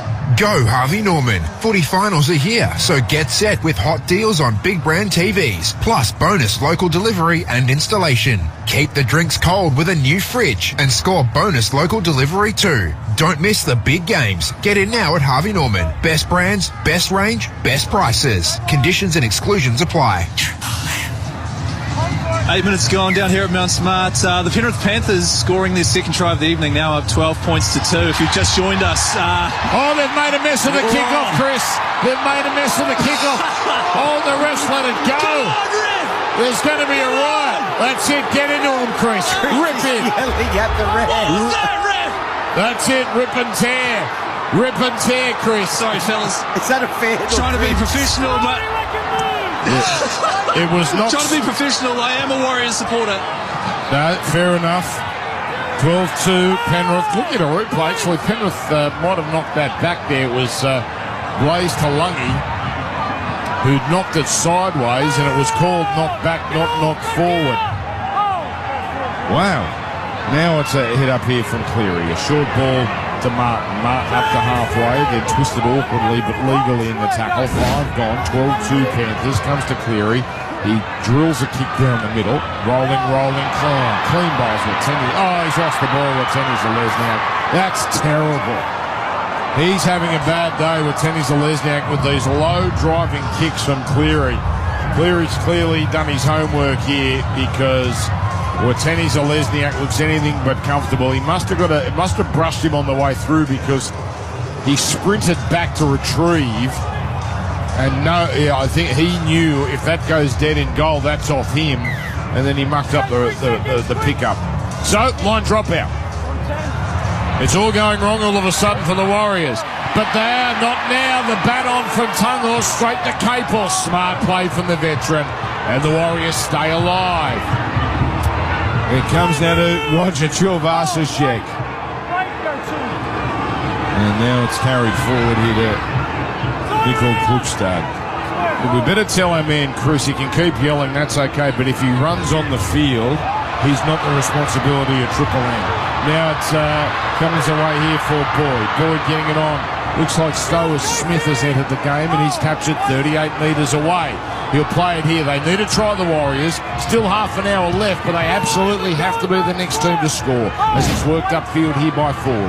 Ford 29 out. Last tackle. Boyd under pressure. Good chase from Snyder. High kick. No depth on it. Going to be allowed to bounce, but it bounces back straight to To'o. To'o now runs over his 10. Runs past 2 defenders. Runs over Regan. Strong run. Then he's tackled and put into a forward roll position, but it's a 20-metre run. Getting Penrith some momentum to start this set. 12 points to 2. Just getting a little bit loose, the Warriors. It's important they stay patient and to plan. They need to get that kick chase right. Although the Panthers let it bounce, you can't run down against Brian To'o with a staggered line because he'll make you pay. That time he took 15 cheap metres. Just gets the set started too well for the Panthers. Now they're well over halfway and Cleary is going to put that kick into a position. So Liam Henry not going too far here. He'll play it back to Summerton, just outside the 40. Cleary drilling a kick. That's big. Now, is it going to set up? No, it's not. No, it's not. So even the great ones can make a boo-boo. He's kicked at about 55 metres, and it never really looked like pulling up. 20-metre tap, 7-tackle set. Yeah, Dan, and that is his first boo-boo of the night. He's been brilliant. He's had his kicking game on a string. But the Warriors just needed to make Penrith pay. They needed somehow get a penalty, someone get up and try and play the ball fast and just try and win back a little bit of field position. Now it's a charging run, Tenny Zalesniak. That's good stuff here from the former Panther. Panther a long time ago. Up to halfway. Tried to get 6 more tackles there, but the ref letting it go. Oh, Halasima with a threatening run. And a sharp play the ball. No markers. That allows Egan to run. Egan on the Boyd. Boyd is put down here, 25 away. Warriors are building something here. Stowers Smith down the middle, beats one defender. He is captured just by Martin. And he'll be playing at 11 out. Wonderful set. Must finish well. Comes to Boyd on the right. Keeps it going now. Double punt. Halasima is over. Got it down. Leka Halasima scores. He scores every damn week. Leka Halasima. Now they're back in business. That was their best set of the game by miles, and they had the finish. Game on, 12-6. Well, Dan, you said they had to be the next to score, and they answered. It was a great set of 6. Power running started from Dallin. Quick play the ball, Wade Egan takes off, plays a short ball to Tanner Boyd, and then once they get the markers out of play, they just stay at the ruck. Wade Egan dictating. On the last play, they've had the Penrith defence in the back foot. Tanner Boyd deep into the line, out the back to Klokstad, who does a tremendous job. Double pumps the pass to Halasima, just gets that edge committed to him, and he doesn't need much space, Halasima does. He's so powerful, an aggressive runner of the football, and Dylan Edwards He tries his best to hold him up, but too strong that close. What a response from the Warriors, Grubby. That much needed. Unbelievable, Wado, as you said, and something we're probably not used to from Nickel Clodstad. He's a great runner of the ball, but that double pump, that was beautiful. Every halfback in the competition would be proud of that play, and all the good players, they always get him down then. And Halasima, he has been an absolute superstar for this Warriors side this year. There was a period this year he scored 5 games in a row. He scored 7 in 8. He scored a double a couple of weeks ago against Parramatta. The tries have dried up, but they've dried up right across the board. What does Pertec Kick Predictor say? 57%. This is a big one for Boyd. It is about 10 metres, 8 metres in from touch, and he has got it! 12 points to 8. Listen to this crowd. They're back in the game. Penrith by 4. Triple M rocking sudden death footy for Ream Holtwater. Stop, shop and save at Bob Jane T-Marts. Get 4 steel wheels plus 4 tyres from $1,099. Buy 3, get 1 free on selected Bridgestone, Kumho or J-Trax tyres at Bob Jane T-Marts. They'll look after you. T's and C's apply. If you just joined us here on Triple M, the Warriors scoring their first try of the night. Right side superstar Leka Halasima, a huge call from Coach Webster to chuck him into the centres tonight. He's going all in on attack, hasn't missed a beat, but a huge shout out has to go to Chance Nickel Klokstad. Every single fantastic kick from Nathan Cleary. He's been the one there fielding it. He's been hitting it up, getting through his metres, and that beautiful double pump there, delaying the pass perfectly to Leka Halasima. It is all go here, fellas. And the one error Cleary makes, and the Warriors make him pay. That's the way to do it.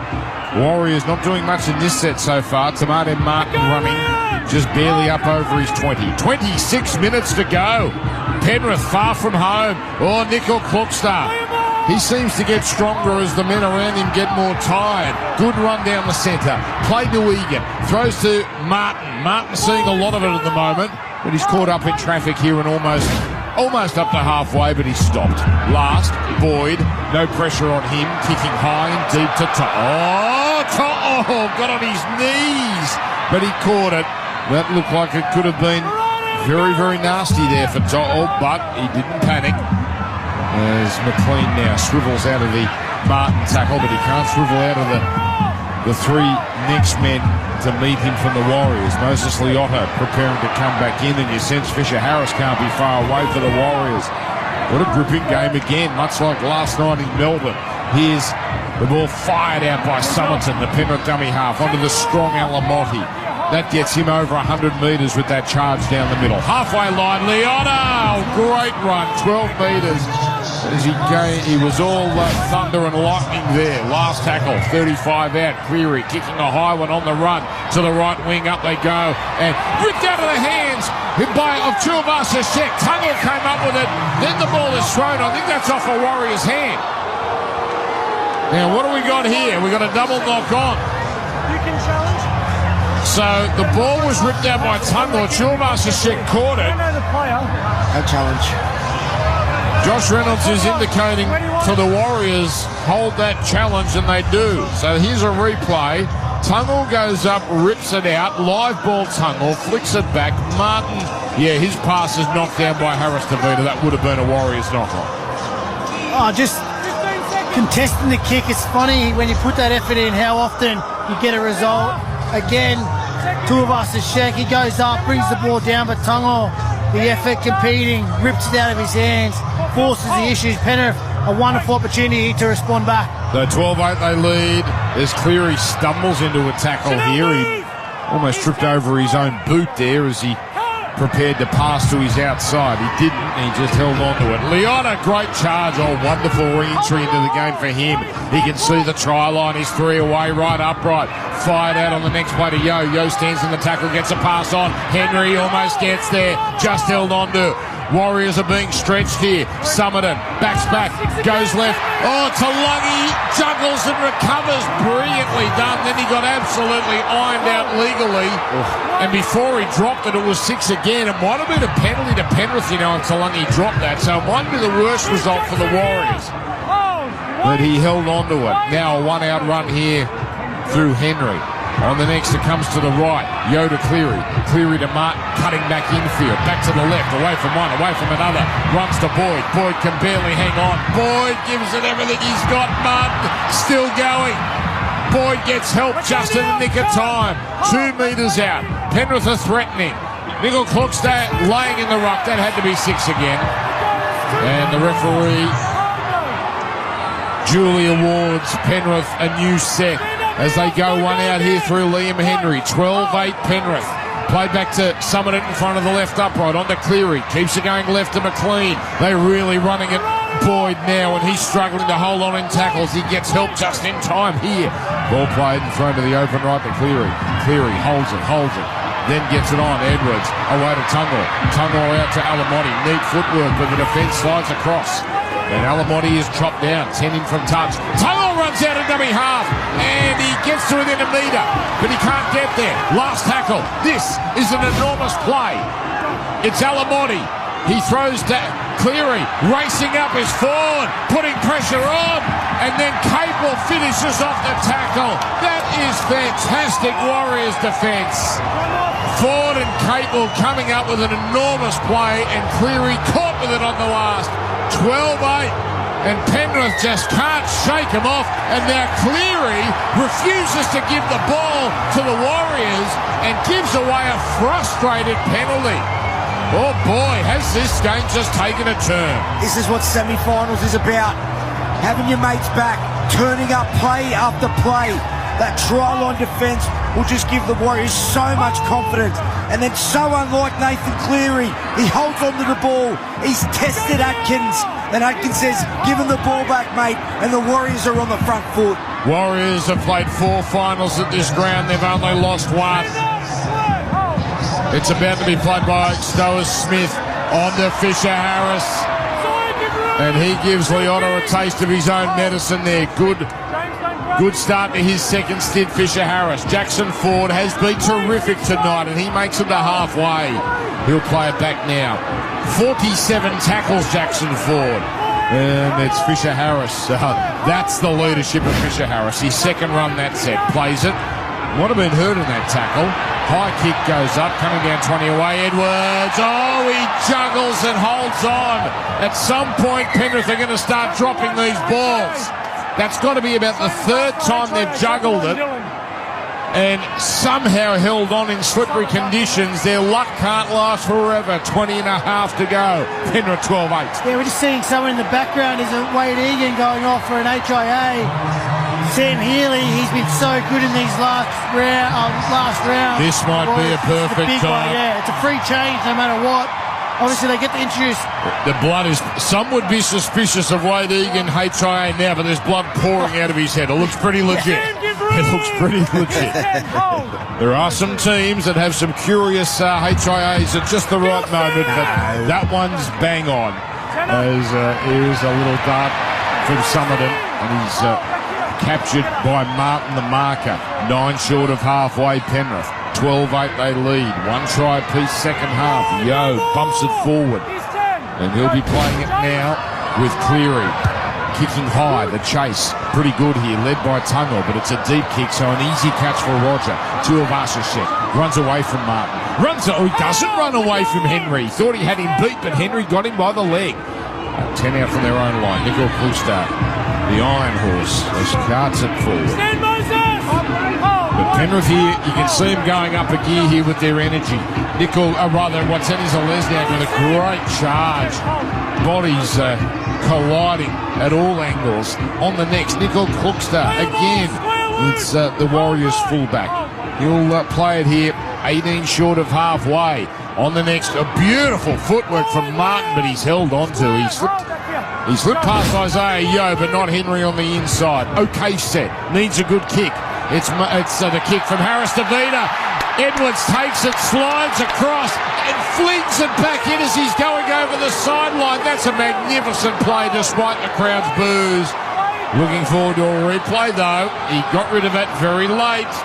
They'll go bonkers here if a replay shows that Edwards was out. Here we go, Harvey Norman replay. Oh, he did well. That's great. That's why he's a champion, Dylan Edwards. Penrith, though, not doing much with it in this set. fatigue is starting to really show on both sides here. 12-8. 18 and a half to go. It's a long way to go. 18 and a half to go with hands on hips all over the place. The kick from Cleary down the middle. Taken by Watene-Zelezniak. Warriors are a team looking a bit inspired right now. Watene-Zelezniak runs up the left side. And he'll be playing it now as Martin makes that tackle. Tuivasa-Sheck draws in two, then throws out to the wing. That's where Pompey is. Pompey, he keeps going there. He's dropped the ball. He was looking to pass, then he took the tackle, and as he fell, he put it down. Well, we've hardly seen that in Pompey all day, and it's a pretty nasty time to have a moment like this. The tackle from Lindsay Smith. Loose ball carry, pretty clear knock on. Penrith, well, it's been a battle of wills the last 10 minutes or so, and Penrith have just won it. So you just mentioned, Dan, it looked like the wheel was starting to turn. Some energy in the Warriors' back five. Dallin with the big run back, then Tuivasa-Sheck, some special work, draws the winger, puts Pompey away for some more metres, just comes up with the error from the cover defence from Lindsay Smith. Big moment right there. By the way, if it finishes tied, and this is the case for all finals, it's not golden point, it's extra time. 5 each way, then we go golden point. So, 4 points the margin here. But Penrith in the right part of the field for them as they work it forward with Martin up to the 30-metre line. Triple M rocking a pretty close final. 12-8 Penrith. Summit in the dummy half. To the open left to Yo. On to Smith. Out it goes to Garner. Fresh. Almost through. Just ankle tap. There's a Warrior down in back play. It's Tanner Boyd. They're down to defender.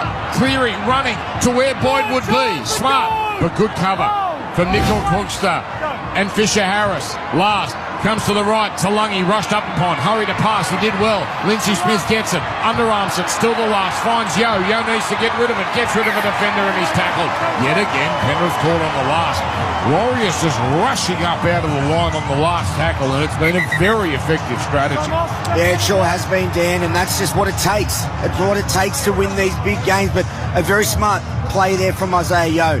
A lot of guys would have panicked there and felt they had to kick and, got a 7-tackle set or popped it out of nowhere. But Luke Garner, a lovely impact on his first touch of the game, a nice little outline, and he gets Tanner Boyd. It looks like he's going off for a HIA, Dan. Yes, indeed. We'll get Chris to keep an eye on that if it's Category 1, Category 2, and when we get a result, we'll bring it to you. So coming in is Aaron Clark, so that's 2 HIAs with the hooker Wade Egan off and now Tanner Boyd off. And I've got to say, Wade, he was on the ground for a while. That one could be curtains for Tanner Boyd. Yeah, it didn't look great as Nathan Cleary went straight to that edge, tried to expose the short number, but they scramble well, the Warriors. They just can't seem to get out of their own end. Penrith making them do all the hard work. Timari Martin, he'll fill into that 5'8", the halfback role, with Tanner Boyd going off. No one in this Warriors side was part of it, but this has got shades of a famous final at Olympic Park in Melbourne a long time ago, where they beat Melbourne 8 versus 1 with a try on the bell. They just got to hang in. Oh, that's a forward pass out of dummy half, but we're not going to call that at Mount Smart Stadium. And the Warriors keep pushing forward.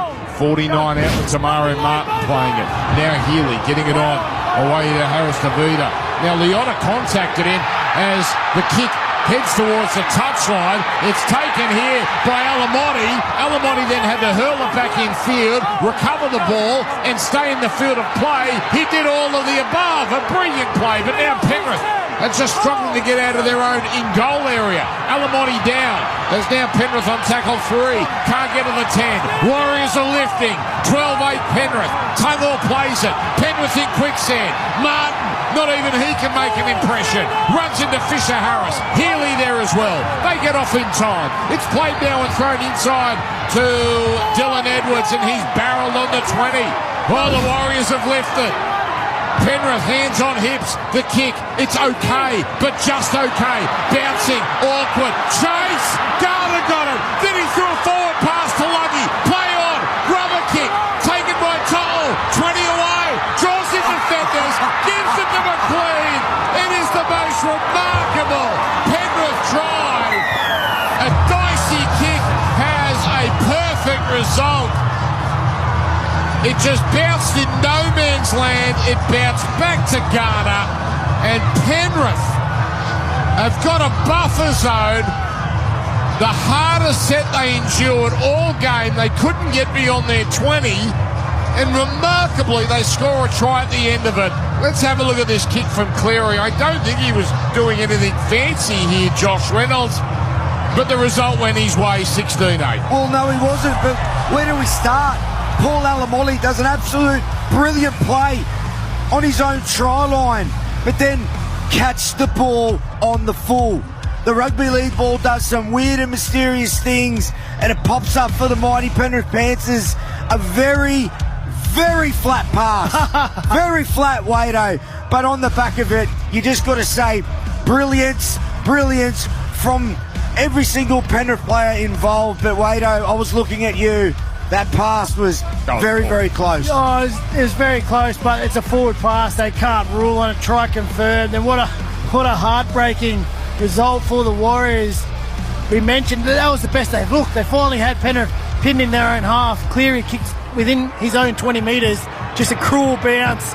But Penrith, you've got to chase, you've got to get there, you've got to get it done, and that's what they did. And smart stuff from Penrith. Didn't panic there. It was the last tackle the whole time. Third set kick predictor. Edwards kicking 99%, and he tucks it in. 13 to go, 10 the margin. Now it gets hard for the home side. So Penrith with their third try. As we go down to the sideline for Bob Jane teammates, Chris Keys. Yeah, g'day fellas. Heartbreaking stuff, going to be honest. That last sort of 5-minute passage of play there, losing Wade Higgins to a grade 2 HIA. I'll have some more info on whether he'll be re-entering the field. Also Tanner Boyd too, and just wondering what's going on with Nathan Cleary, who was hanging with the trainer in the middle of the field, walking a little gingerly back. So hopefully for Panthers fans he can play out the rest of this evening. Yeah. Hopefully for Warriors fans he can't. Yeah. Well, didn't take that kick at goal. Well, that's not saying anything, but where is he? Is he on the field? Is he still on? Oh, shaky kickoff here. Still on. Yeah, confusion at the kickoff there, but To'o takes it on the bounce. 18-8 Penrith. Warriors. Can they lift again? A heartbreaker.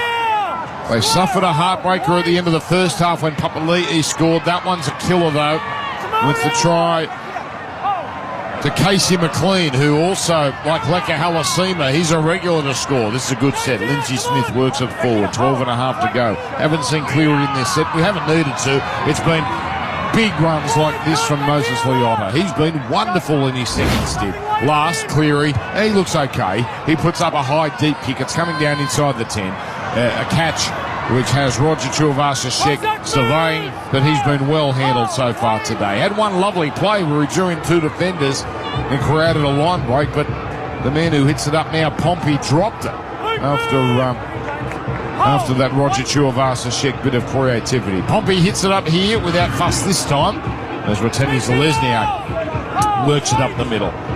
So low scorer, 18-8. Winner to play Canterbury next week at Homebush at Accor Stadium.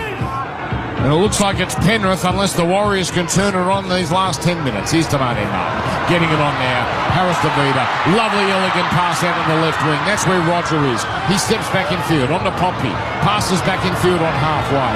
It now is along the ground. Taken by Nia Corder. Desperate underarm. Leka Halasima winds up. Oh, he draws in To'o and then throws a wild pass. Oh, he threw it. That came out like it was a cricket ball out of a jugs machine there. And it was bowling at 90 kilometres an hour, 190 miles an hour. Leka gets that one wrong. It would have been an unmarked Alamateni Zalesniak, and it would have been he versus Dylan Edwards.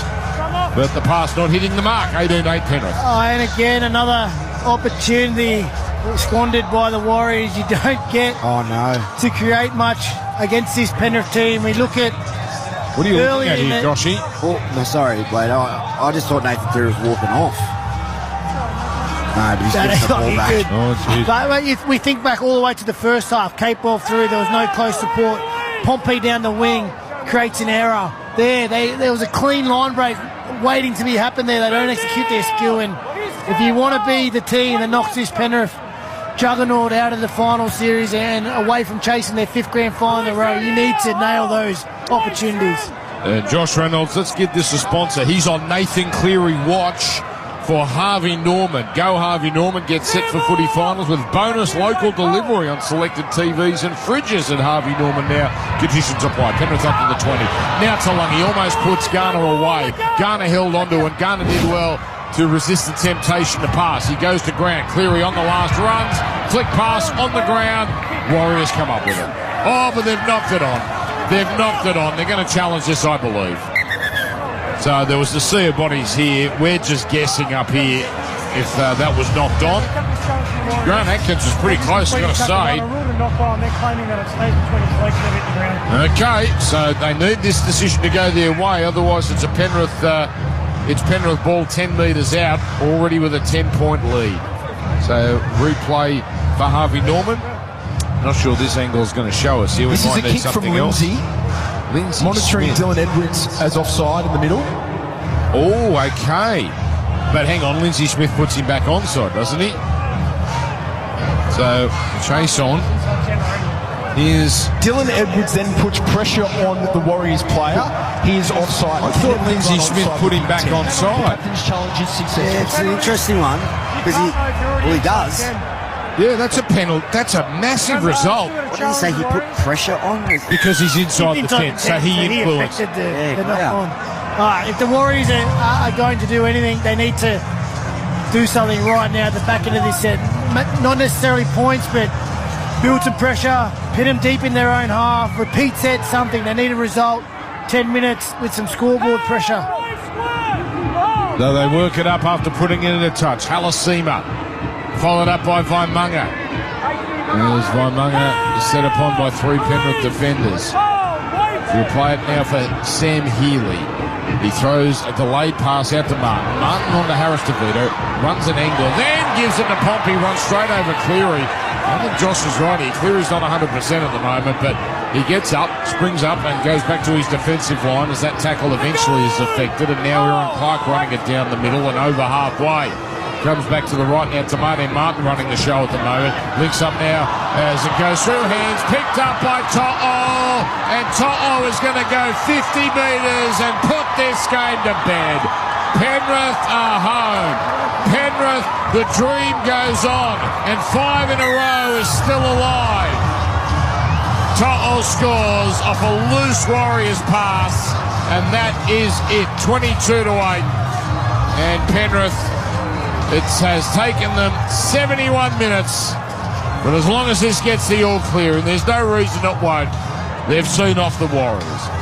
And that's 2 moments, and I love this bloke, Halasima. He's had a massive, massive season, but if you're a centre there, you're catching that ball or you're dishing it onto your winger, and that's just that last pass class that we're used to. But this is just Penrith. Any opportunity they get, whether it's off a loose ball or if they've got you pinned down in your half, they're going to take it and they're going to make you pay, Wado. And you said it before, just Halasima, he wanted to be a centre, but it's not as easy as it looks, Wado. And you're right, Grubby. He's had a tremendous season. He's looked good in moments tonight as well, but just when the moment comes, and against a team like Penrith, you need to take those opportunities. The failed pass just moments ago went in the touch, and there another lost ball results in the ultimate pay. The 6-try running the other way, 6 points running the other way. Yeah. Sorry, and Penrith they haven't looked like they've done all that much, but all of a sudden it's 22-8. They ground them early, and they get their rewards at the end. 9 in from touch, 55% per kick predictor. Mitsubishi Triton scoreboard has Penrith out now by 13 plus, 22-8. Kick is good, 24-8 now. Our man Chris Key on the sideline for Bob Jane teammates. He tells us it is a category. Wading has passed his HIA test, so category 2, and he passed, so he's available if they want to use him. But the Warriors season now looks like it's about to come to an unfortunate end. What promised so much first half of the season, injuries have really broken them in the end. And now Penrith will march on. And again, a Penrith defensive masterclass. Not that Warriors threw all that much at him, but this will be 13 finals in a row Penrith have won. And the average they've conceded is still going to be less than 10. Here's the high kick. It goes to 10. Gee, it's a good kick, and it's taken on the bounce by the Warriors. That's one of the best restarts we've seen. It had a bit of banana on it back towards the Warriors, but it broke the plane. So, Warriors now. Do you know who kicked that, Dan? Was it Lecker? No, it was Kurt Capewell of all people. Oh, he's been great. Oh, back great. Here is a near corner run. Takes on Edwards. Edwards grabs him by the ankle. Inside the 10. Played here. They need 3 tries in 7 minutes, but they love one here. Give their crowd something to cheer. They're working down the middle through Clark. And Clark is wrapped up in front of the post. Egan is back in the game. He goes left. Away to Martin, cuts back infield onto Weinmunger, offloads as he's tackled to Egan. Bit of subtlety at the 10 as he throws to Clark. Clark into a flat-footed nickel Cookster, and he just takes the tackle. And they just don't have the answers at the moment. Here's Egan. On to Weinmunger, and he didn't have anyone to link up with as he's tackled. He's under the post, 2 away. Last, Egan stabs a kick. It's got heat on it, and dropped by Penrith. Bursts through his hands, goes over the back. They won't mind that too much, but it gives the Warriors another chance. 24-8 Penrith. Yeah, they'll just soak the 30 seconds off the clock, get the defensive line set, kick it long. It was a nice little play from Egan. Just probably got a little bit too much pepper on it, which allowed Todd the time to get back. It was possibly a little shorter near Corey. Would have been jogging in the spot, but... Oh, he's gone short. Oh, no. Oh, you wouldn't believe it. It's socked by Egan straight to Lindsay Smith. He could try to do that 10 times. He wouldn't get it close to right any of them. Wait, Egan's gone off in frustration. Look at the squirts. He seemed to have spent a lot of time out of the box here. He's done. Cooked. He's nervous about his Sharkies tonight, I know that. And we'll have that. Dobbo leading the call for that one. I think Woodsy's part of that as well. Oh, knock on by Edwards. Out of dummy half, 35 away. You've got an investment on this game, Wayne. You're riding the Warriors very, very hard. You see an error there from Dylan Edwards. They've created enough opportunities, the Warriors. Listen, they've played great all season. It's a shame that one of their forward leaders in Mitch Barnett out with a long-term ACL injury. Their main strike playmaker, Metcalf. Kurt Capewell is just exiting the ruck. There is no ruck interference. So why are Penrith challenging? Okay, they want ruck interference, and that's going to be a 1 replay job. No dice. Warriors ball, 5 to go. Surely that's a hand in the ruck, though. Well, no, you don't. Just give him a call late in the game. Well, they've had calls all day. Atkins is scared, mate. He needs to get out of there. 25 metres out, the Warriors. So, Warriors only the 1 try. Leka Halasima scoring. That's been their problem the last half of the season, putting points on the board with Metcalf out.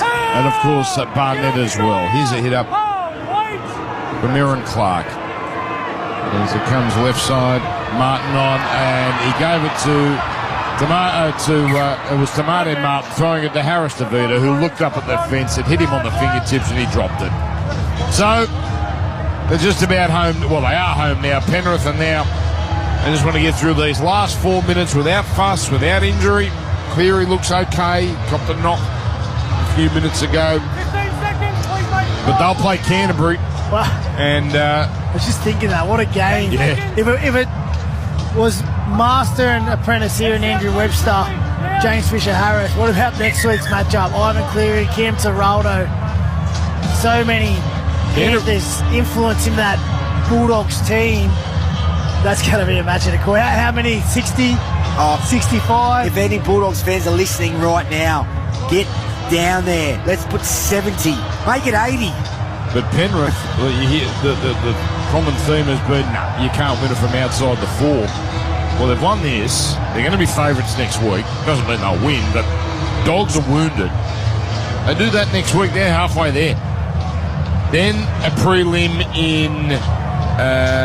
Either is it Broncos or Canberra. They'll play That Canberra. side of the draw. I think they'll play Canberra. Whoever wins Yeah, tomorrow so it'll be- is going to host that side's prelim Yeah, so final. it'll be at Suncorp or down to Canberra. So there's some travel. They thumped Brisbane in Magic Round, and I don't think they're scared of Canberra. No. I don't think they're scared of anyone. But honestly, boys, I'm still weary of Nathan. I don't Nathan know. Watch, you still on Nathan Watch? Well, just that ball out of money. He didn't want that ball. He did not want that ball. Well, he's got a long fight ahead of him, but then a week to prepare. They've got at least 7 days preparation, maybe 8. You'd get out the Johnson & Johnson cotton wool, wouldn't you, and just get him out of the game if he's got a niggle. 24-8 they lead. Crowd has been leaving for quite some time. They can be proud of their team, but it's just not meant to be in 2025. Penrith are going to march on. And 13 finals in a row. Wow. Now it's Papali'i. His contribution in the first half, immense. Really got them going, and he scored the first try. Now it's Summerton. Away to Cleary. A little show, and then a little go, and then a neat little pass to Lindsay Smith. Lindsay Smith has seen plenty of it today. 13th run on the Choice Hotel stats. 35 out. Cleary gets it on the last stab kick to the corner, and it goes into touch, and that's, I think, the way he played it, Nathan Cleary. And you can hear the atmosphere is gone from this game. And the Warriors season is going to come to an end in week 1 of the finals. Some real highlights this year. The win against Newcastle on the last play. Magic round. Magic night against North Queensland when both teams were humming. They won 30-26 at the death. And boy, the Kiwis took over Brisbane.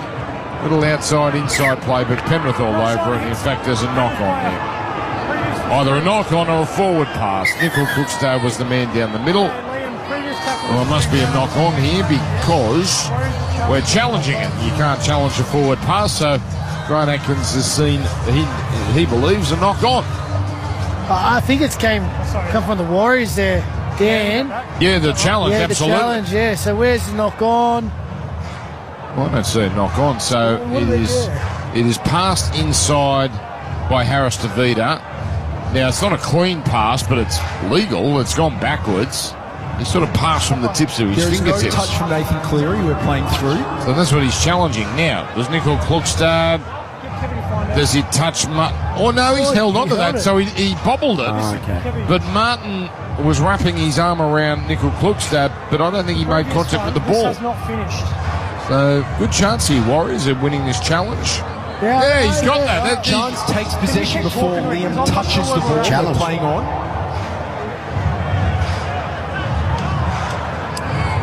Right, 24-8. And then the referee blows his whistle. So 2 minutes and 5 seconds to go. Chris Key will have some interviews shortly once we get the full time here. We're on, I believe, until 6:30. And then Dobbo taking over with Aaron Woods. Why don't you do that game as well, Wade? You've done everything else this weekend. Hey, I've got to get on the highway straight down to Shark Park and watch the Sharkies and the Roosters game. You're going to be on the fence, giving it to anyone, any of the Roosters boys or anything, mate? Or Well, Chris on the sideline, he set the tone for the day. I might get out there and give the referee a bit of a serve when I don't like the rulings he comes up with. So the Warriors here. Can they send their fans home with something? A high kick on the last from halfway. And under it, Paul Alamotti, who's been terrific, taking over from Tom Jenkins on that role on the wing. Such a safe, strong player. And he'll play it after catching that ball. So Tungor now skipping and lost the ball. He lost the ball. And Warriors are... penalty. Okay, strip penalty. They'll challenge that too, I suspect. Now, again, we got a bad angle here. It looked like it just squirted out, but there may have been a little helping hand here. And, well, we're getting our Bundy mentions, so that's good. That's good. We're getting our quota up. As we into... Yeah, that's a rip. So we got the official sponsors credit. Yeah. Clear strip there. That was just a Hail Mary play. from the Warriors. He's been in the game, hasn't he, Wado? Atkins. It's funny, obviously, different conditions, different, two different teams, two different styles. But the game from last night compared to the game for the night, the amount of penalties, stoppages, it's been chalk and cheese. So. He lost Josh early. Josh was off him at the start. He never got him back. Not before the game. No, that's true. It only took about 5 minutes. But we'll need some man of the match work from you two gentlemen. One of you at least, the Specsavers. In fact, no, Specsavers is the player of the day, but CPAP Direct bring us the man of the match. And we'll have a little bit of time to assess this and hear from the Panthers players and maybe a Warrior as well. It comes to Lindsay Smith as he works it downfield. 45 seconds left. Warriors don't deserve another one put on them. A pass here from Smith is knocked up by Fisher Harris. Boy, he tried hard today, Fisher Harris. He dropped the ball there, and I don't think anyone is in any hurry to pack this scrum, but we're going to have to do it anyway. So Sharks and Roosters is next, and we are down to 7 teams in this premiership. And Penrith are one of the 7. As the wind really kicks up here. I got to say, Josh, this looks pretty miserable. We went a couple of years ago. We got lucky with the weather. It was actually beautiful. Low 20s, no rain, very still. No, this is winter, Auckland winter stuff here. Is where everyone's waiting for the clock to run down. So now the scrum clock at 2 seconds. Toto's going to feed it. Busy. This will be the last play. Summoning from the back of the scrum. Runs into the Warriors' defence. And Penrith march on. The dynasty continues. They had to fight hard. But fight hard they did. And they are 2 wins away from a 6th consecutive grand final. The Warriors, their season comes to an end. Somewhat predictable at the finish. But my word, they fought hard. They gave it everything they had. And luck just not on their side in 2025 after they promised so much in the first half of the season. Lots of positives for the Warriors. Youngsters like Leka Halasima and Dimitri Vaimunga, they shone through. They're going to be very, very good players down the track. But they need to work out how to score points, and I will hope that Luke Metcalf's return next year will put a solution to that problem, and they'll get Mitch Barnett back as well. Good game, Josh Reynolds. It was stop-start, frustrating at time, but a good, tight, hard final.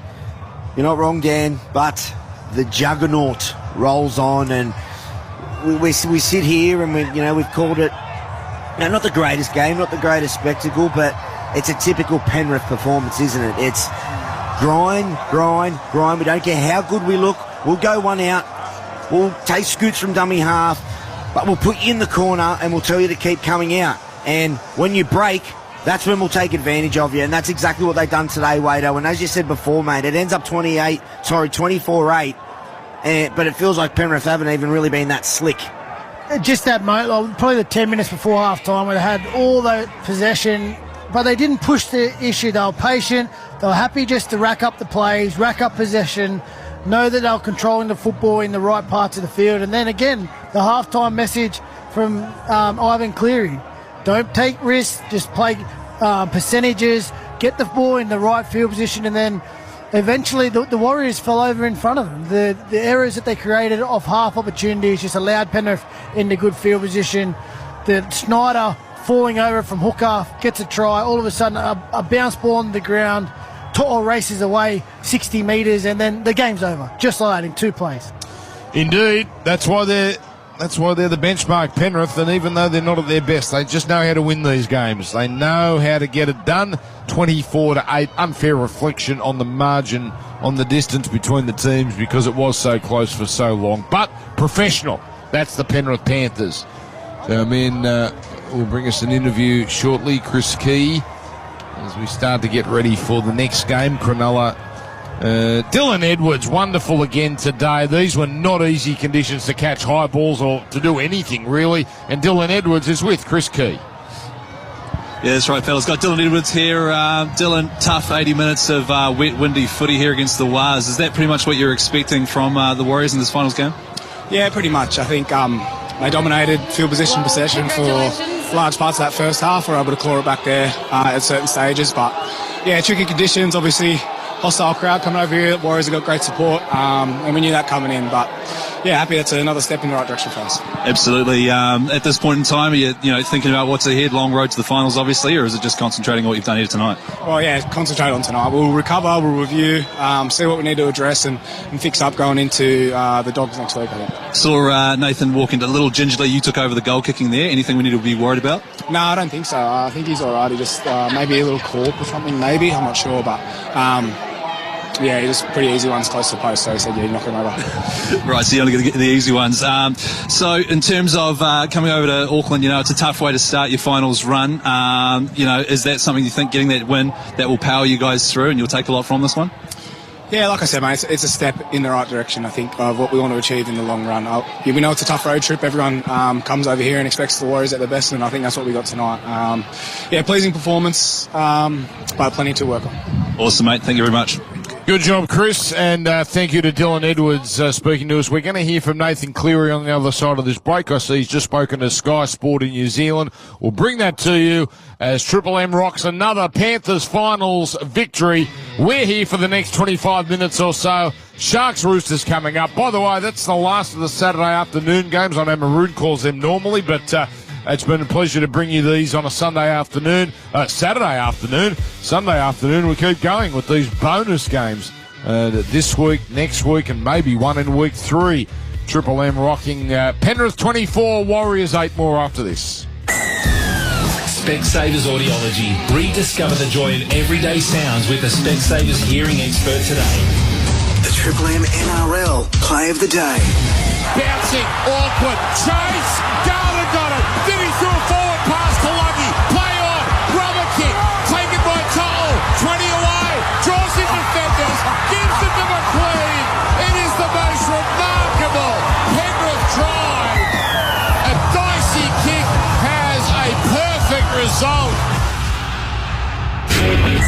The verdict, thanks to Tui's. How do you feel? I feel like a Tui's or two. Anytime is 7-Eleven time, particularly at 6:50pm when the game is about to begin and you need something to bite on that isn't your fingernails. Get game day snacks delivered anytime at 7-Eleven. Find out if we deliver to you. The Aussie Outback is no place for amateurs or idiots. And I should know, I'm Russell Cook. Here's some more city slickers and a flashy new Triton, thinking they could just drive into the Never Never willy-nilly. That's a no-no. I've already been there. Oh, right, you've already been. And now you're heading back, yeah, makes sense. Mitsubishi's most capable ute ever. Nothing can frighten a Triton. I'll follow you then. No? Okay. An overly ambitious effort at six-a-side soccer left you feeling knackered? You need a sports drink that stacks up, even when you can't stand up. Let's go get a Maximus! Maximus is for rapid hydration during or after at least an hour of exercise. DuraFit by Blunston is the newest safety range for day in, day out wear, with features that cushion and protect from the ground up, like impact-resistant composite toe caps, slip-resistant soles, and responsive cushioning where you need it most. Topped off with water-resistant leather for durability and protection from the elements. Each pair is backed by Blunston's legendary quality and craftsmanship, and engineered for endurance. DuraFit by Blunston. For day in, day out, hard work. OnePass Mobile is calling with 30% off one of our 365-day mobile plans. For a limited time, get a gigantic 280 gigabytes of data for just $168 to use over a whole year. Plus, you'll get an annual OnePass membership free. So for more value on your shop and mobile plan, switch to OnePass Mobile today. T's and C's apply. Offer ends 16 September 2025. Visit onepassmobile.com.au. 9 News is your news. Join the 9 News team for the stories that matter. Made in Sydney, for Sydney. For the full day's wrap-up, 9 News, nightly at 6.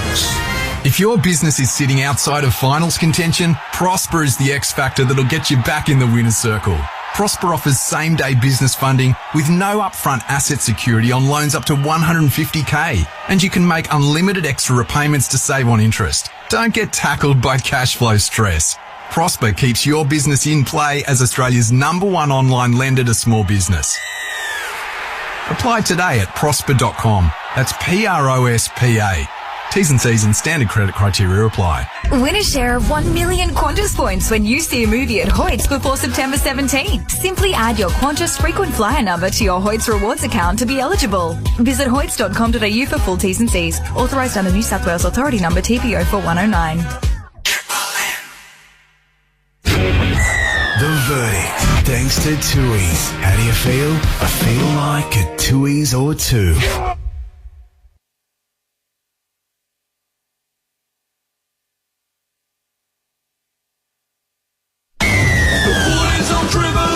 Thanks to Ream and Macca's. Triple M rocks finals footy. The Panthers, they've done it again, 24-8. The last final they lost, week 1, 2021.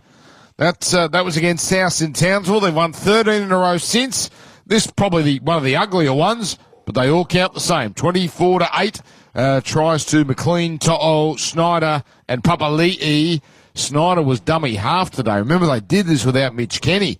And for the Warriors, Leka Halasima scored. It was 12-8 midway through that second half, but Penrith, as usual, finding a way. Nathan Cleary spoke with the New Zealand broadcaster Sky Sport a few moments ago. Well, congratulations. Quite a good win in the end. How was that grind of a match? Yeah, it was tough. We knew it was going to be tough, especially over here in front of such a good home crowd. The Wise fans are unbelievable, and they've got a solid team that have been consistent all year. So I had to grind it out, and happy with the win. It was quite challenging at the start for your side. The Warriors had a lot of momentum there. Yeah, for sure, and we knew it'd be like that. A lot of people were riding off the Warriors, but they're in this position for a reason. Got the utmost respect for their team and their coach as well, and we knew it'd be tough. And there was a bit of surge of points from your side in the second half. What was the adjustment? I don't know. I think that's just footy sometimes. Luck of the bounce, but we're there to actually capitalise on it. So really happy with that, and just stoked to be going on.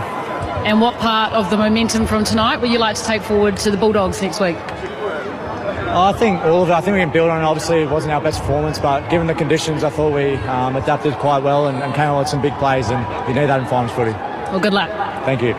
All right, thank you to Nathan Cleary and Sky Sport for providing that interview. Obviously not too over the top, Nathan Cleary. Been there and done that before. Dylan Edwards didn't seem too concerned about whatever knock he copped there, a little bit of a cork.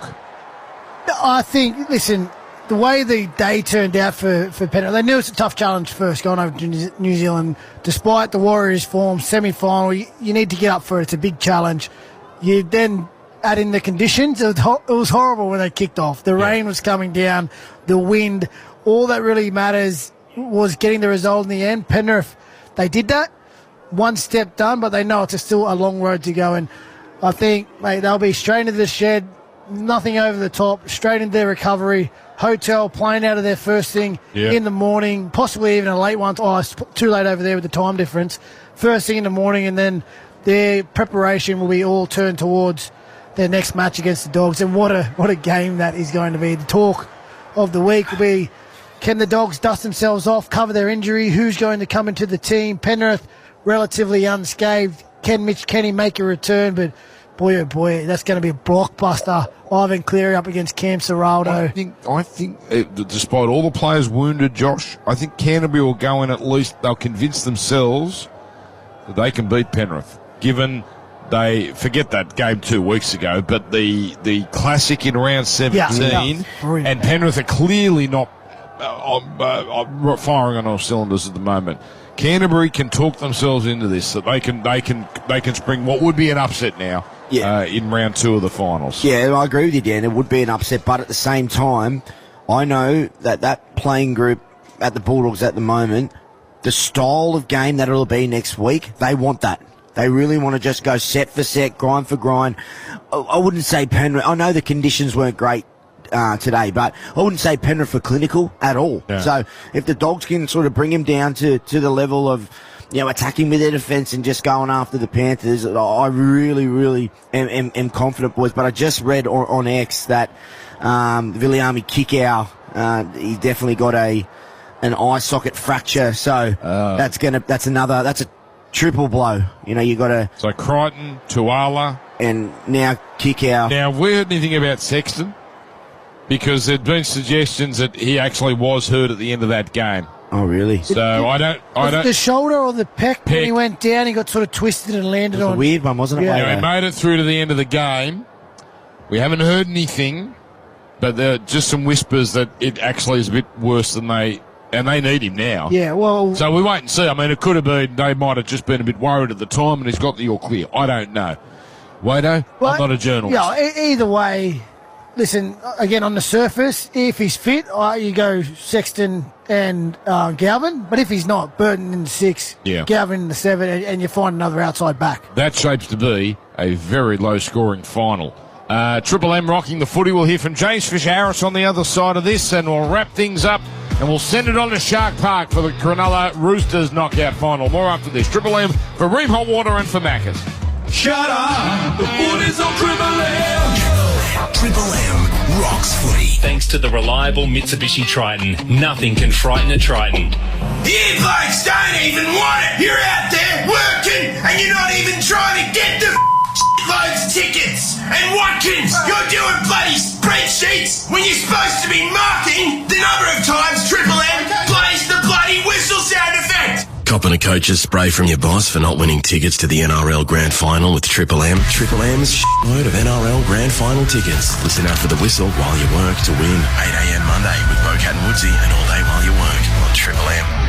Go Harvey Norman Footy Finals. Invite all the fans to watch the big games with your new big screen TV. Buy now with hot deals on selected big brand TVs. Plus, get bonus local delivery and installation. Take care of halftime drinks with a new fridge and get bonus local delivery. That's right. Buy a selected fridge now at Harvey Norman and get bonus local delivery.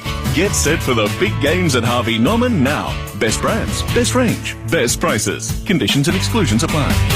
Bunnings Trade is here to help trade customers with quick quotes and pricing on a wide range of supplies, plus stock inquiries, delivery updates and more. Call Trade Assist on 134872 or jump online and we'll help you get what you need fast. Bunnings Trade. Helping business is our trade.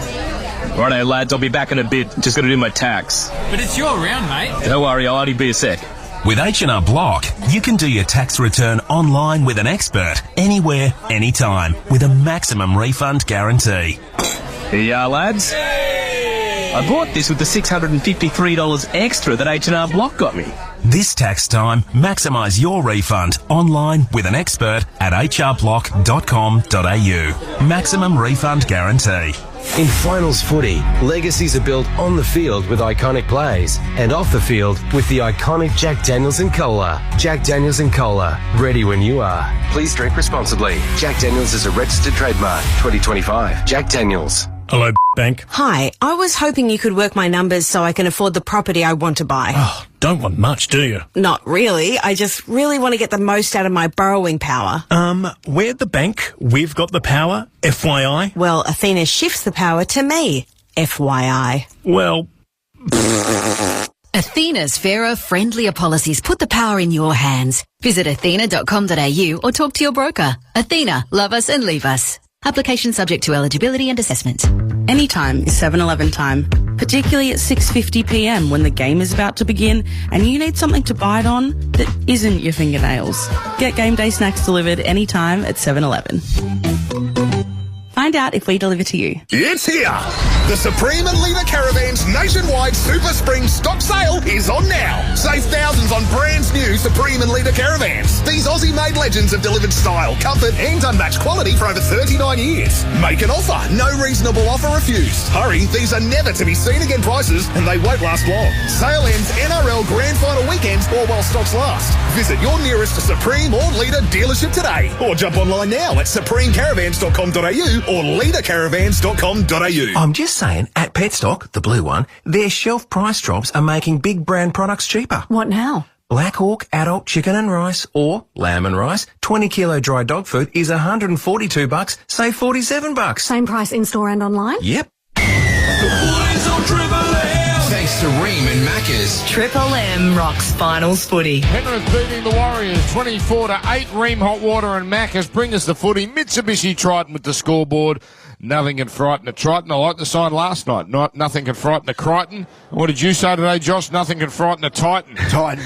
A Gold Coast Titan. That's exactly right. You've got their 45-year anniversary sale this month. James Fisher-Harris. It would have been a strange feeling playing against the Panthers in a final. He stood up. Not enough, though, in the end. Here he is with Sky Sport. Well, James Fisher-Harris, what a final match. How was that for you guys on the field? I thought we started off pretty well. The first half, just some execution went the other way, and obviously they scored some long tries, but I thought we were in the fight majority of the game. These young boys really put their gloves up this year, and I'm super proud of them. Obviously, not a victim to all the injuries and stuff, but I feel like we'll be better for it next year.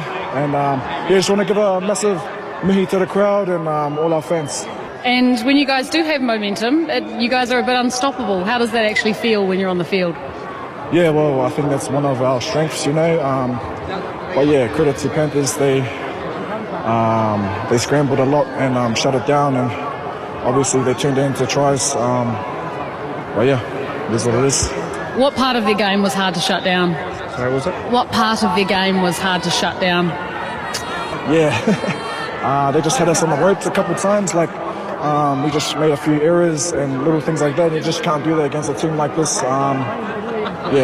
Obviously they're clinical with position and stuff like that. But I'm proud of the boys, but it's good to have a little burn for next year. And this was the last Warriors home game for the year. The fans have showed up in the wind and the rain. What have you made of the support for your side this year?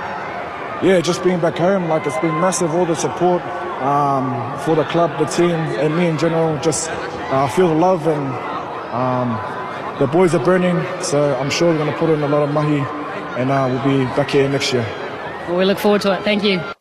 All right, there he is, James Fisher-Harris with Sky Sport. How do we assess his first season as a Warrior? We got Josh Reynolds and Wade Graham wrapping things up here.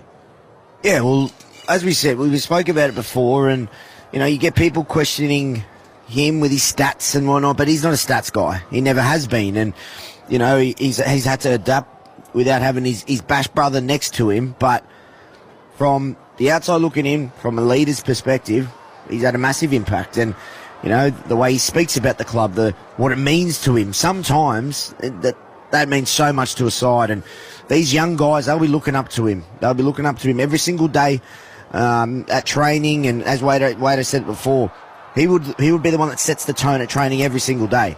So that's leadership in itself. And then on the field, he does things that we probably don't see, but he's an alpha.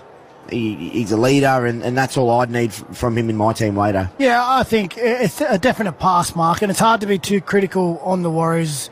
You can't ignore the fact that they lost two of their biggest players. And if you take that caliber of player out of any team, their forward leader, one of their forward leaders, and their key strike playmaker, it's going to affect anyone. Tedesco and Lindsay Collins out of the Roosters, Adam Fanua-Blake, Nico Hines out of the Sharks. It's hard to judge on a whole season, but the exposure that the team got, the adversity that they had to face, they'll harness that and review that and try and build off that for next year. Hopefully they keep their full complement on the field for the majority of the season, and they'll be back. They'll want to be back bigger and better than ever. All right, probably Andrew Webster, third year as coach. First year was an A, getting to a prelim. Second year was probably a D. This year's probably an incomplete because it's hard to judge. They were an A for the first half of the season. You can't punish Andrew Webster judgment-wise. It's not his fault all these players got injured. We've got his key players. We've got about a minute and a half to go here, so I'll rip into the man of the match for CPAP Direct. Who's got the honours here? Get expert advice, unbeatable prices at CPAP Direct. Visit them in-store or at cpap.com.au. Yeah, well, I've got the honours. Thanks, Wado. Stitch me up again. No, for 1 point, I'll go Paulie Alamotti. I think he was safe under the high ball in very, very tricky conditions. His carries coming out of yardage, 138 run meters. a really good performance, and as we said, it was tough for him to even get back into the side, but Ivan's definitely trusting him now.